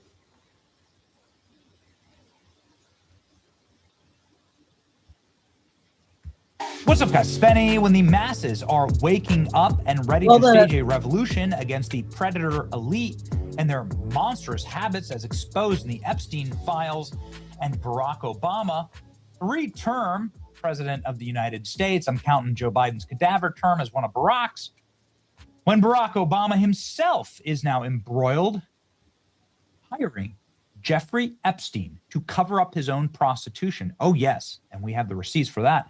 It's time for bread and circuses. It's time to pacify the masses. Shut up. Shut up, people. Look, it's Barack Obama and Mike. Mish. This is what Barack calls her. Mish. There they are. Look at that, the image of love. There. You know, when a woman goes like this. That's it. That's nothing but love. No, don't worry. Bread and circuses. They were at the All-Star game. Barack Obama was literally catching balls at the All-Star game. There we go. Look, he caught a ball. He's catching balls. Make sure that it goes right to Barack Obama in this All-Star game that's watched by hundreds, maybe even thousands of people. Look, they're at a game. Watch Barack Obama's dainty little leg turned up when he catches the basketball. Don't notice the size of Michelle's hands. It looks like Bigfoot. Legitimately much bigger hands than Barack Obama. Anyway, bread and circuses. Be distracted. There's sparkly lights. Look, there's a flamethrower behind Barack Obama. Look at this.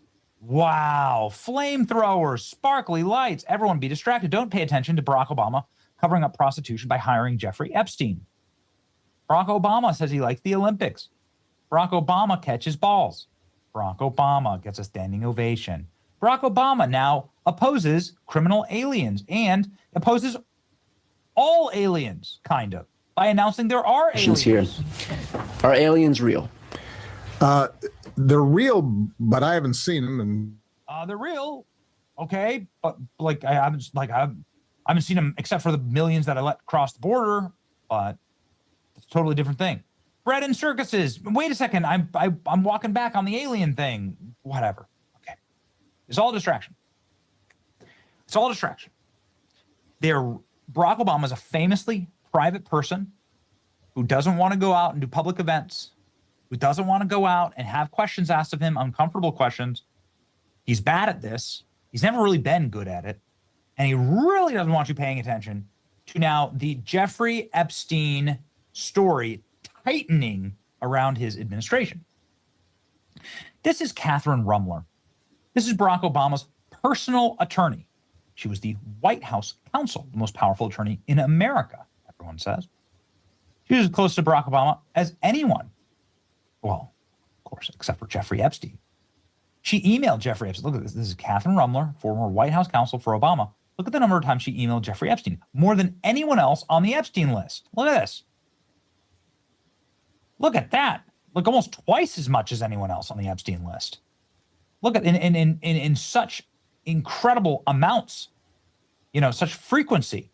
Catherine Rumler loved Jeffrey Epstein. She emailed him all the time. The emails from Epstein correspondents. For all lawfare, she was the one who Jeffrey Epstein emailed. So it is fair to say that Barack Obama and Jeffrey Epstein shared a lawyer, and now we know as a matter of fact that Barack Obama hired Jeffrey Epstein. Bread and circuses, be distracted. Barack Obama's great. Isn't he great? No, he's not. And this side of Bill Clinton, he's the president who should answer the most about Jeffrey Epstein, the Obama administration's prostitution scandal, and the Rumler-Epstein connection. Let's read. Epstein, Obama advanced team member, Jonathan Dock. Okay, so advanced team member is like a member of the administration that goes on trips to get things in order. Jonathan Dock is like a nobody. He was caught with a hooker in a hotel room in Colombia. Okay, this is not good when you're in presidential detail. This obviously can cause major problems. Obama's then top lawyer, Catherine Rumler, attempted to cover it up, which cost her the Obama Attorney General job. Rumler just quit her $25 million a year job at Goldman Sachs last week. Oh no. What happened here exactly? Rumler Obama covered up for the prostitution scandal. Instead, they blamed the Secret Service. 10 members lost their jobs over the scandal. So they torched 10 members and their careers. This is where it gets really exciting. So who did order the Colombian hooker? It turns out it was 25-year-old presidential advance team member Jonathan Dock, who was staying in room 513 at the Cartagena Hotel. Cartagena Hilton. Dock was a nobody, but Dock's father, Leslie, is a huge financial backer of Barack Obama. Look at that. Dock started working full-time for the Obama administration. Oh, and the global women's issues at the State Department. Global women's issues, hiring the Colombian hookers. Dock's father, Leslie Dock, prominent Democratic donor, who gave tens of thousands of dollars to the party to help elect Obama. In his previous job, he was a top lobbyist for Walmart. Oh, my. And he partnered with Michelle Obama on special projects. He, too, joined the Obama administration. Look at that. So Dock his son went on, got a plum job at the White House, and then hired a bunch of hookers. And then they blamed it on the Secret Service, which is total scapegoating the Secret Service to protect one of their dirty donors. And here's where it gets great. This is where it gets amazing. There was a cover-up orchestrated by Catherine Rumler and Jay Carney to avoid implicating Dock and his dad while throwing the Secret Service under the bus. So they said it was the Secret Service who were hiring the hookers, but it wasn't. It was actually their donors. Get a load of this. As an aside, Dock's hookers had seemingly impeccable Instagram taste. The woman had posted photos of herself in undergarments in front of the Summit of America's sign on time for the trip. At that point of the cover-up, Dock's prostitution scandal only got bigger and included Charles Edwards, acting Inspector General, Homeland Security Secretary Janet Napolitano. Uh-oh. Okay, fine. Some kid bangs a hot Colombian hooker. Obama throws 10 Secret Service agents under the bus to protect one of his top financial backers. That's just life in D.C. Happens all the time. But here's the twist. Catherine Rumler brought on Jeffrey Epstein to fix it. Oh, yeah. The direct connection is unbelievable here. Here's an email chain between Rumler and Epstein when Rumler was hoping to replace Eric Holder as the next Attorney General, and she lost to Loretta Lynch after this sex scandal blew up, drafting her response to exonerate Dock and avoid the appearance of a cover-up. Here's Rumler sharing some more thoughts with Epstein over the cover letter. Needless to say, this matter was strictly confidential and was secret at the moment, the biggest scandal rocking the Obama White House. There's a text chain between Rumler and Epstein in clear context. Here they are going back and forth over the editing of this lie, this cover-up. They're going back and forth and exchanging notes and writings. Finally, here's a letter to then Obama White House Deputy Press Secretary Eric Schultz, sent in coordination with Rumler, who wrote the Washington Post article exposing Jonathan Dock's prostitution scandal. And here's the letter that Epstein helped Rumler draft, in which he also sent the Washington Post defending Dock from the sprawling prostitution scandal. Whoa. Beyond the obvious questions of the Obama administration prostitution scandal cover-up, which Congress DOJ should finally ask, the most important question is, why did Obama's top lawyers summon the help of disgraced pedophile in planning her defense against the prostitution scandal? In the end, Epstein failed. Rumler's attempts to damage control did not work. She withdrew from the consideration to replace the AG. Oh my goodness. And then Jeffrey Epstein got her a plum job at the Rothschild's bank. You can't make it up. Obama administration turns to Jeffrey Epstein to help them with the hooker scandal. Oh my. Here's, of course, the full Washington Post article on this. You can go ahead and read it. Details. And here are the Epstein emails. The aforementioned Epstein emails. Look at how much he was emailing Rumler about this issue. Here's their back and forth.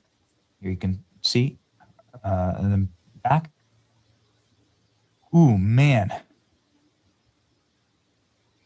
Could have been the prostitute is pretty strong mitigation. Yeah, there you go. Here is Jeffrey Epstein drafting letters from the White House. Oh, man. Here you go. This is directly from Jeffrey Epstein, drafting White House press statements from Barack Obama. Rumler Obama coming up with the prostitution scandal and instead blamed the Secret Service. 10 members lost their jobs over the scandal. Dirty, dirty, dirty, dirty, dirty. So much worse. But remember, there's aliens now. Be distracted. Not going to work this time. Not going to work. Time for Obama to answer some questions about Epstein. It's boy Benny. Okay, I wasn't sure on that one. It's good. Thanks for telling me that, Cam. I just found 2 new ones, guys, so let me know if I should play it or not play it, but it looks like it's an important video. The first one's 10 and the other one's 5.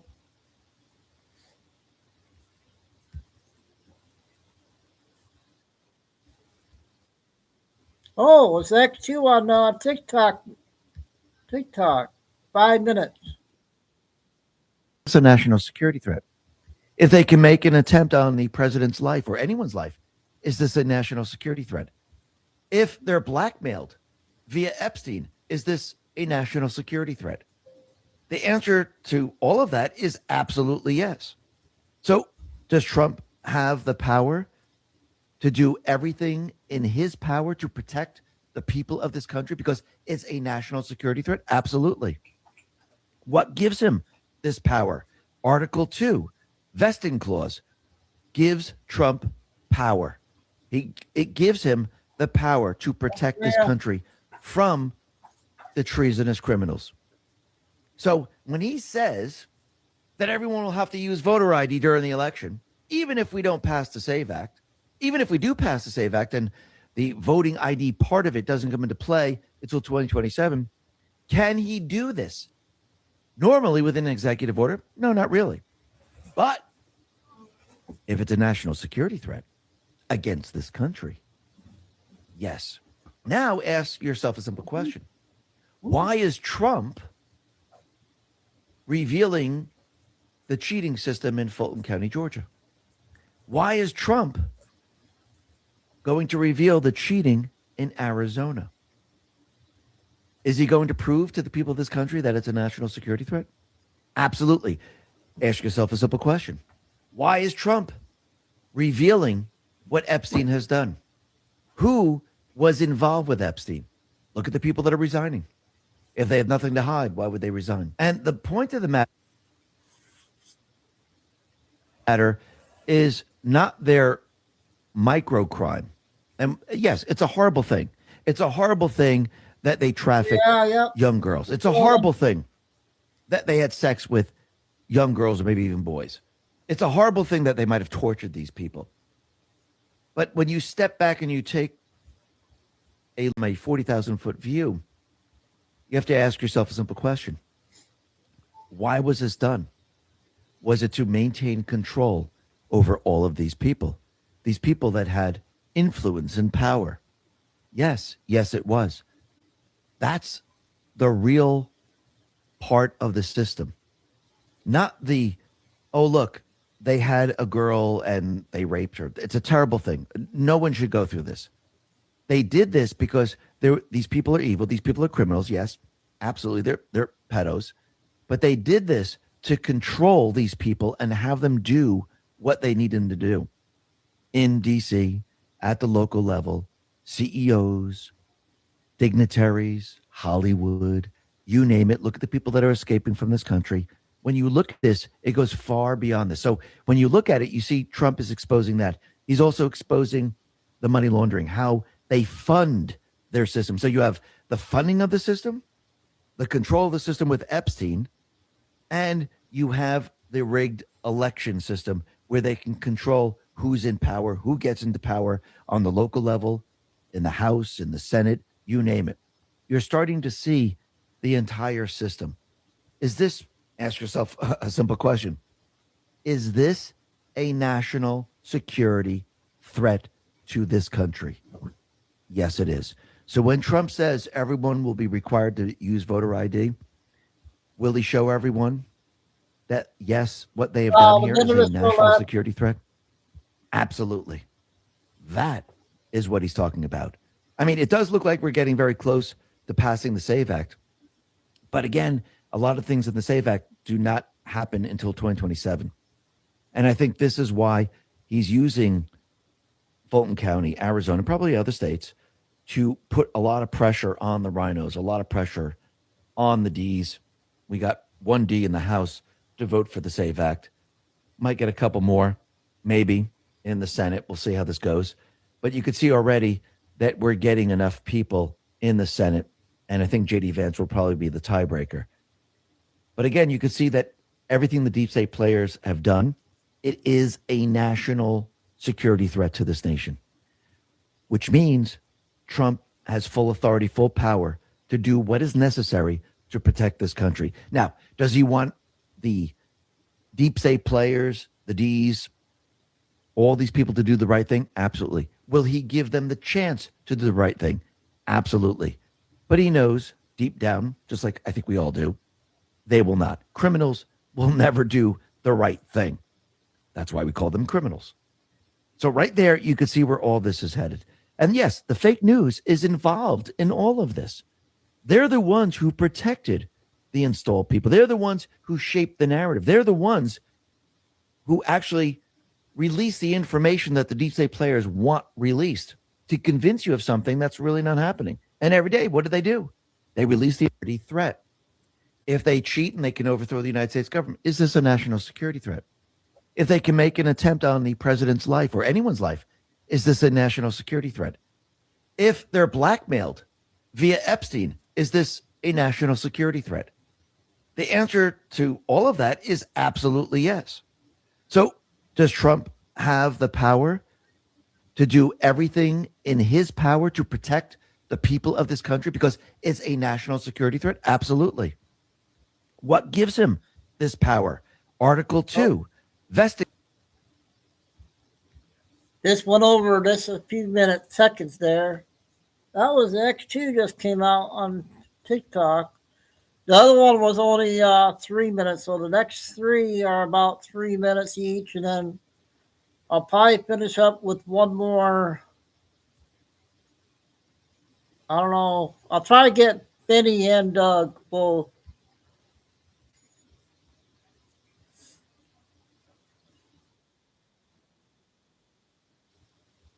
I don't know if we've seen this yet. And security copied the entire contents of your email account or your phone. If the answer is not good, you need to watch this. I'm Liz Oyer, the former pardon attorney for the Department of Justice. There are two stories I want to share that are cautionary tales for all of us. The first is about a 67-year-old retiree named John who lives in Pennsylvania. In October, John read a news story about DHS's efforts to deport an Afghan refugee who feared he'd be killed by the Taliban if he returned to Afghanistan.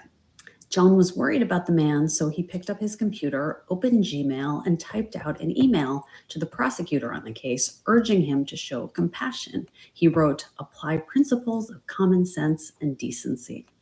A few hours later, while watching TV with his wife, John got an email from Google informing him that the Department of Homeland Security had served a subpoena requiring Google to turn over the entire contents of John's account to DHS.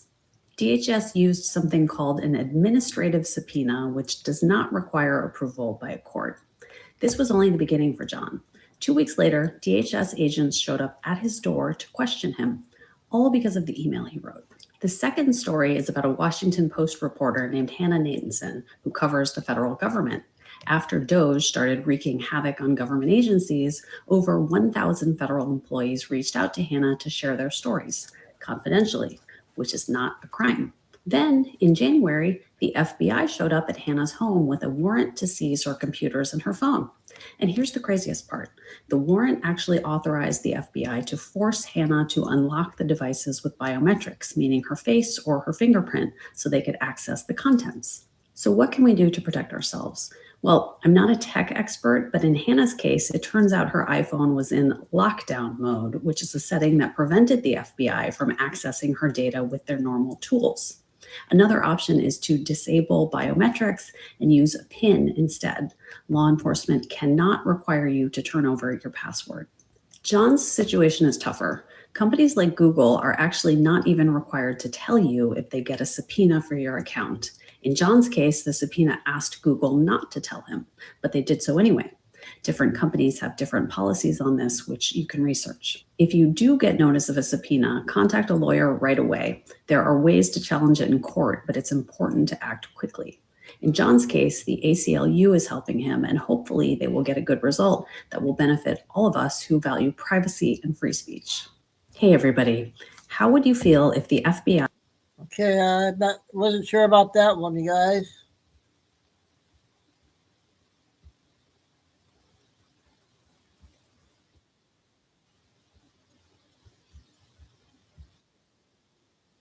Holding both Hillary and Bill Clinton in contempt. What do you think about the push for a public hearing?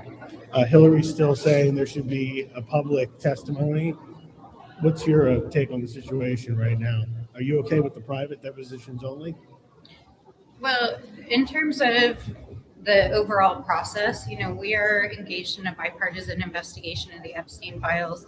And there was agreement on both sides of the aisle to do a series of subpoenas, which is how they were originally subpoenaed in this case. And so the reason why I voted for contempt is that on the date that we were scheduled to have the original deposition, we only got notice an hour before, and it wasn't clear how it was going to all come about. It's very clear at this point that the Clintons are engaged in good faith negotiations to appear for a deposition. It's scheduled. I'm planning to go if I can.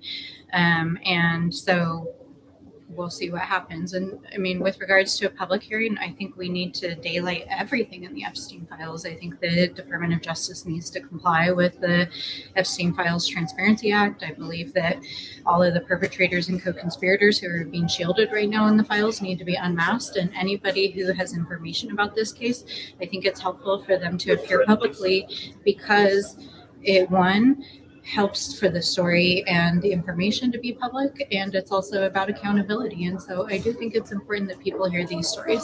So you think it would be good to have a private deposition with the Clintons and a public testimony from the Clintons in addition? I mean, I'm not involved in the negotiations that they're having about their own specific deposition, and so their position on whether they have a public or private hearing.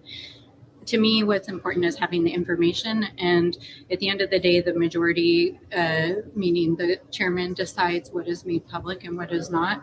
And I would fully expect that Chairman Comer would make the deposition record public. So I think either way, it'll be public. You were one of the Okay. A reporter trying to stop someone there. All right, our last two will be one Doug and one Danny.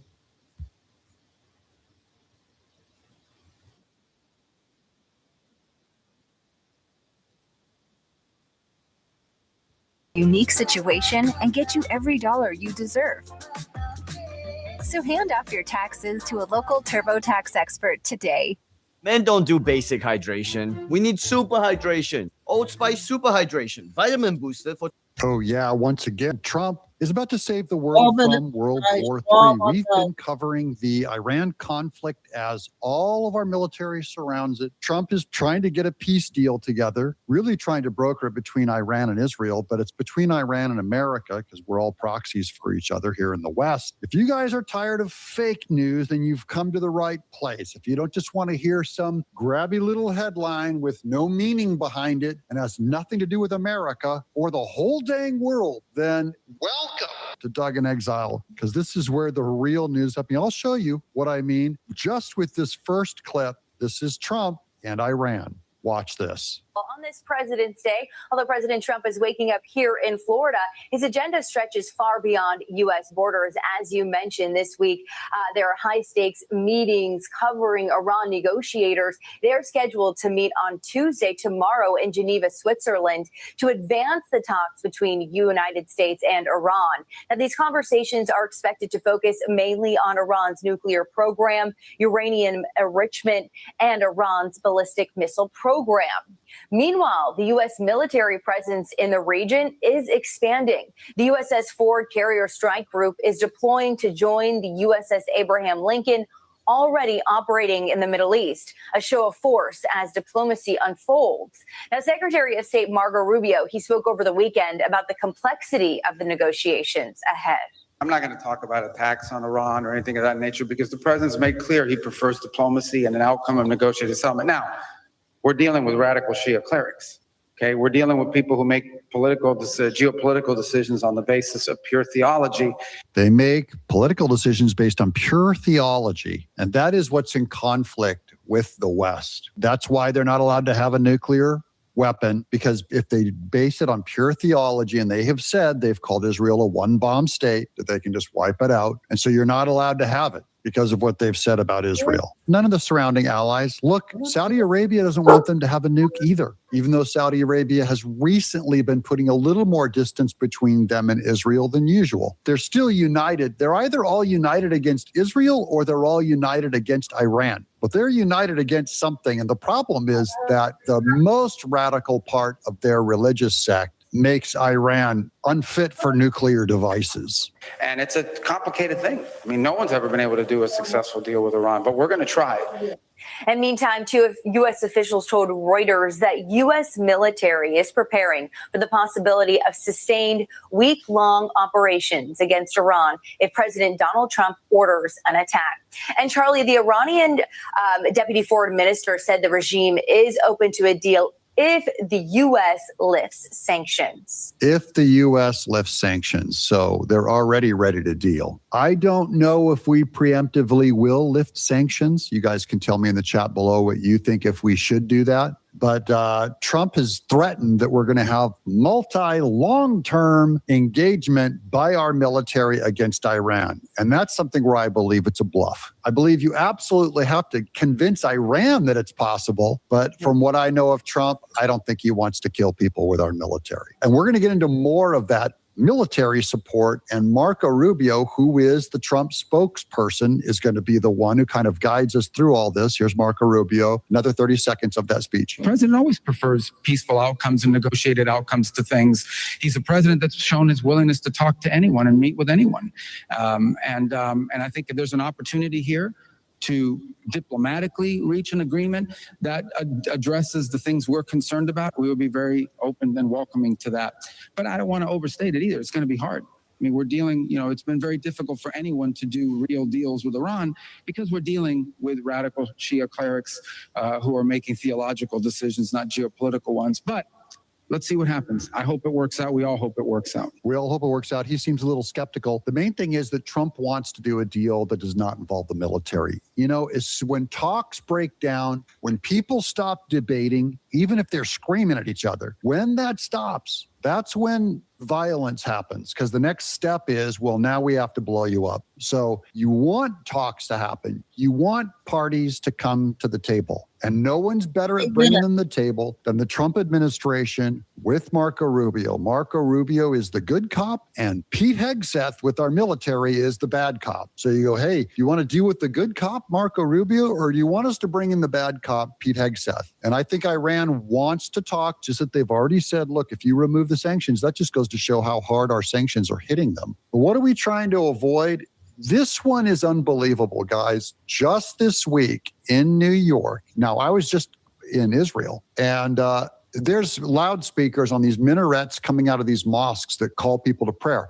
And you can see along the skyline, there'll be a mosque like in every little county or little district. And at the same time, each day, the loudspeakers go and they call to prayer. And it is haunting to hear the hi. Just culturally, it's scary. But I get it. They're a devout religious people there. That's about as nice of a word of a statement as I can say. But it was a luxury for me because it was happening in Israel and not happening here in America. Well, now in New York, this woman is freaking out in New York going, holy cow, they just did a call to prayer in New York.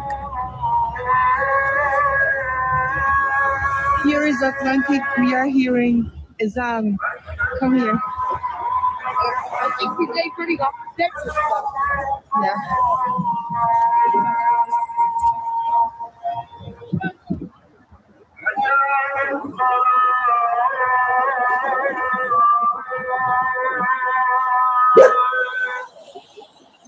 I never thought in my life he's going to be here. Get up there. I was never told. I was told in all my life it would never be here. Remember, guys, you might say, Doug, give them their free speech right to just do a call to prayer in public. For the last 30 years, I would say, I have documented in all of my public rantings how atheists in America have said that the public expression of Christianity must be removed. So they remove crosses from the top of Mount Soledad, in San Diego. They tried removing crosses from our tombstones of soldiers that came back from World War II. Any public display of the 10 Commandments or a cross, they removed the little cross on the mission on the California flag. The California state flag used to have a little mission on it, because Los Angeles, the city of angels, it was a little mission. And to symbolize the mission, it had a cross on it. It wasn't a statement of faith. It was a statement of history that a mission came up from Spain and started right there in Olivera Street. And they made them remove the cross because they said it was a public endorsement that people shouldn't have to watch a cross when they walk around. Well, now in New York, everybody happy? Now you have a call to prayer from a mosque. And this lady goes, I never thought I'd see it. I'll tell you one thing. I'm shocked it hasn't happened before now, given New York's values. It has Mom Donnie in charge as mayor. I'm shocked with a country that embraces multiculturalism, which is at war with any one culture, particularly Christian culture. They will demand that you accept and celebrate every culture but your own. This in the middle of New York. Good. Yeah, welcome. It's going to get worse. It's going to get worse. This is the cool part. I can't wait to show you guys this. U.S. Air Force tankers moving across the Atlantic as Iran talks set for Tuesday. This is the KC-135 refueling planes. They're spotted headed across the Northeast in the U.S. toward Europe tonight. Trump told Netanyahu in December he'd support Israeli strikes on Iran's ballistic missiles if diplomacy fails, which is good. I'm all for refueling their aircraft. I don't want to have our aircraft launching missiles. We'll refuel them. Kushner and Witkoff are already en route to Geneva. So this is the heavy arm that threatens them as you go into talks with them. They have to know there's something there to back it up. Iran's foreign minister departed Sunday. That's yesterday. The talks happen tomorrow morning, then Ukraine talks are in the afternoon. Same for Ukraine. The planes aren't waiting to see how the meeting goes. The planes are gearing up. This is from CBS News. This shows all the airline traffic. Here you can see the official government trafficking. Why, look at this one over here. This is a KC-135 coming out from California. I believe, this could be from Beale Air Force Base. And I'm going to give you guys a little piece. You guys might know the history already from that. Okay, look, do you see this nozzle coming out of the back of this tanker? And then it's going to put fuel down into the U.S. Air Force plane. Why am I showing you this, guys? You guys, some of you might know, some of you guys may not know. I did the artwork on a KC-135 aircraft, the nose art.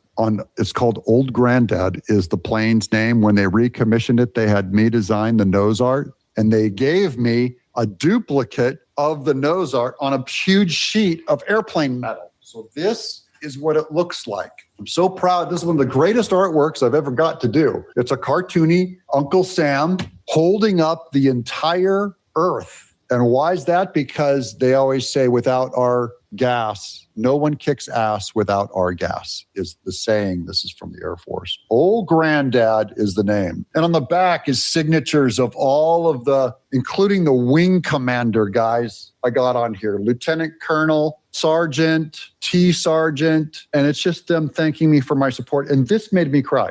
When they gave me this, I couldn't even talk in response to them because I did this art because I love our country and therefore I love the military that protects it as an artist. And they thanked me, which I just don't fly that way, Wouldn't take a dime of their money either. I don't want money. It's all done volunteer. And they have little patches. And I was just and I got to sit in the KC-135 and they let me pull the little steering wheel thing that controls the nozzle. That was insane. One of the best days of my life. I think that was back in 2019 or something like that. Anyway, so I have some history. Other channels, they fly the American flag. My son is in the Marines or trying to be. He's a recruit in boot camp right now. My family actually supports that flag. I have certificates that say that my art is being flown over the Middle East right now. My art is on the nose of a plane. So other people can fly the flag. Some of us back it up with a little more than just flying a flag, okay? The good news is talks are coming. World peace. It's important that our military be ready to scuttle out and drop some ordinances. Iran always has to feel that that's a possibility because that's where you get the best and most peaceful results. The more they feel like we're about to go nuke on them, go nuts on them, and unleash Israel on them, the more they're going to come to that table and negotiate lasting, real peace where they don't try to get nukes. What do you guys think? Or do you guys support this? Okay, that's the last one of our dog for tonight. And we got one more video for tonight. Finish off with Benny's video. AOC, he's going to talk about.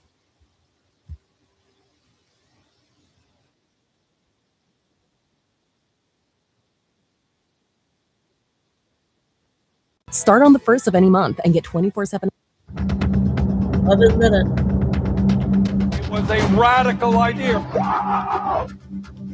Imagine doubling the federal minimum wage. I can't do this. No way! Rich kids, they deserve to get a free education.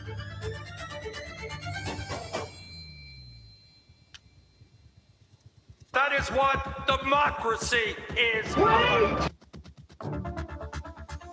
What's up, guys? Benny. There's something called the Munich Security Conference. It takes place in Munich, Germany, in order to try and prevent war on the European continent and around the world. To get an invitation here, you have to be smart and powerful. You have to be a head of state, diplomat, a military leader, top brass you're talking about. So I'm not exactly sure how AOC got an invitation, lowered the total IQ of the conference by about 70 points. Nonetheless, AOC is there testing the waters for a 2028 presidential run, not just mixing drinks, although I'm sure she's great at that. AOC is actually speaking on panels at the security conference. So how is that going? And more importantly, and firstly, why is she even there if the world's going to end in about 18 months? Millennials and people and, Gen Z and all these folks that come after us are looking up and we're like, the world is going to end in 12 years if we don't address climate change. And your biggest That would be issue 2028. is So she said this your biggest issue about is 2028. how are we going to pay for it? And like, this is the war. This is our World War II.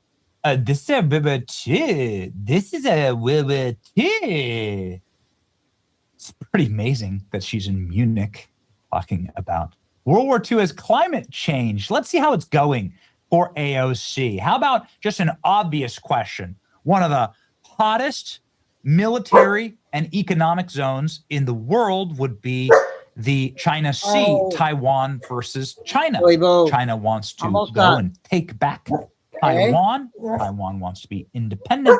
America is backing Taiwan. And this has the potential to potentially spiral out of control into an actual war between America and China. Many people expect this. So AOC, let's field this very simple, very predictable question. What should happen if America goes to war with Taiwan? Go. The U.S. actually commit U.S. troops to defend Taiwan if China were to move? You know, I think that this is such a, you know, I think that this is a, this is, of course, a very longstanding policy of the United States.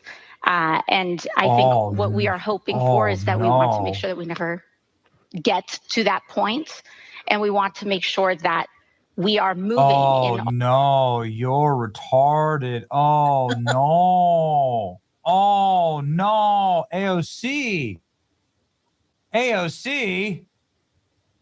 What the hell was that? That's completely unedited. There's no meme added. There wasn't. Would and should the U.S. actually commit U.S. troops to defend Taiwan if China were to move? A minute straight. You know, I've heard you saying. I think that this is such a, you know, I think that this is a Today, Junior.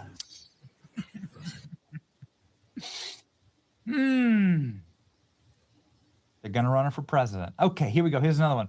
AOC pontificates that we can't just capture leaders because their countries are below the equator. You know, we look at what happened in Venezuela, for example. Venezuela. It is not it is not a remark on who Maduro was as a leader. He canceled elections. He was an anti-democratic leader. That doesn't mean that we can kidnap a head of state and engage in acts of war just because the nation is below the equator. So here's the equator. Here we are. Let's just zoom on over to Google Maps here. Okay, here's our whole world. Here's the world. And here is the equator. Pretty famous. People know the equator. It is, you know, the demarcation line between north and south. And here above the equator is the entire nation of Venezuela. So it's not, in fact, south. About 5 minutes. AOC mocks Marco Rubio because he's talked about how the Spanish brought horses and created the American cowboy. From Spain to Western culture. My favorite part was when he said that American cowboys came from Spain. I thought they came from Winnetou, but I believe the Mexicans and descendants of African enslaved peoples would like to have a word on that. Rubio.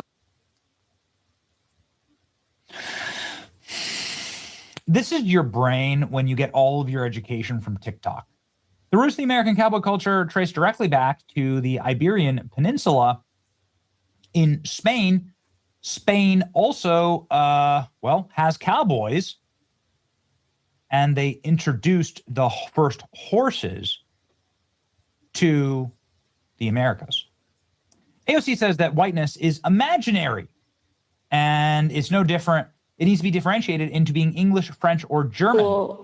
Culture difference between whiteness and national, like your actual culture, right? Whiteness is an imaginary thing. Being German is real. Being Italian is real. Being English. These are rich cultural heritages that are based on values, and they are so much a part of what make our cultures and our societies what they are. I love it. She needs to run. Y'all ever heard of a home equity agreement? It's quickly becoming one of the go-to ways to tap into your home equity. For homeowners who need cash.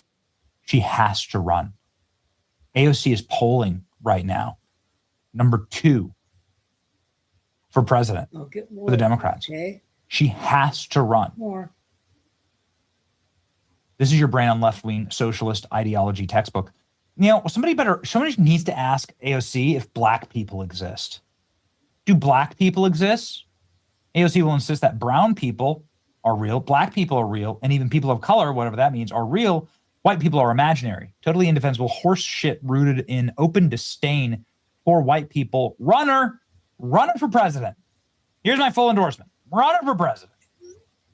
AOC on Venezuela doesn't know where Venezuela is. Venezuela is fully north of the equator. No part of Venezuela, which is a huge country, is south of the equator. All-time great community note. The roots of the American cowboy are actually from Spain. AOC shouldn't engage in actions like below the equator. Just wait until AOC discovers who colonized Mexico. Oh, man. Okay. AOC should probably refrain from doing talking, especially abroad, the way she pronounces Venezuela and Maduro. 0% of Venezuelans below the equator. This is the intellectual leader of the Democrat Party. Please let it be. Oh, man. Okay, one more. We can do one more, right? The social experiment of taking a 20-something-year-old cocktail waitress and putting her in the United States House of Representatives is going exactly like how you'd expect. Let's Or inconvenient. I think what we identify is that in a rules-based order, hypocrisy is vulnerability. And so I think what we are seeking is a return to a rules-based order that eliminates the hypocrisies around when too often in the West, we look the other way for inconvenient populations to act out these paradoxes. It would be so insulting to ChatGPT to say that sounds like a ChatGPT answer. Literally impossible for cowboys to have been here before the Spanish because horses weren't here before the Spanish brought them over. Idiots. I used to think AOC had room temperature IQ. Now I think it's below freezing. Seeing AOC on the world stage is so cringe. Now imagine her as president. Ladies and gentlemen, I'm telling you, they've got This is they've got to make her the candidate. I think that they got to make her the candidate in 2028. this is You have to be. I'm full team A. paradoxes. It would be so insulting to ChatGPT to say that sounds like a ChatGPT answer. Literally impossible for cowboys to have been here before the Spanish because horses weren't here before the Spanish brought them over. Idiots. I used to think AOC had room temperature IQ. Now I think it's below freezing. Seeing AOC on the world stage is so cringe. Now imagine her as president. Ladies and gentlemen, I'm telling you, they've got. This is they've got to make her the candidate. I think that they got to make her the candidate in 2028. this is a You have to be. I'm full team AOC. Where I'm going to start the campaign website right now. Put up a sign in my yard. This has got to be it. Her versus JD Vance, Marco Rubio. I don't care. I don't care. This is what we need. This is the pick me up I've been looking for. This is what we need. Just run Donald Trump a third time. We're gonna win. We're gonna win. If you're not tired of winning, in the chat. Okay, guys. Another day of intel. We'll see what the market brings tomorrow after the last 2 days of the holidays here.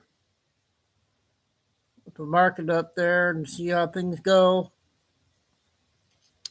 So tomorrow is, what's tomorrow? Oh, tomorrow's the 17th. 7 number.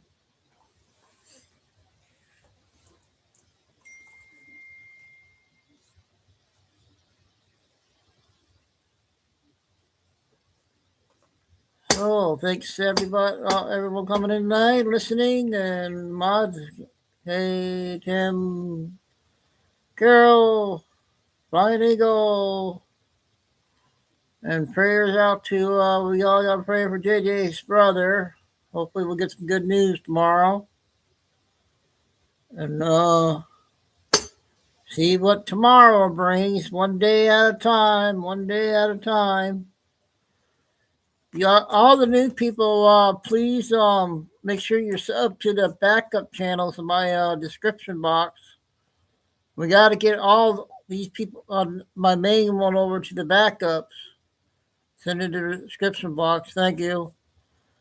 So, Buzz, please hit the like and stay safe, stay strong, get your faith.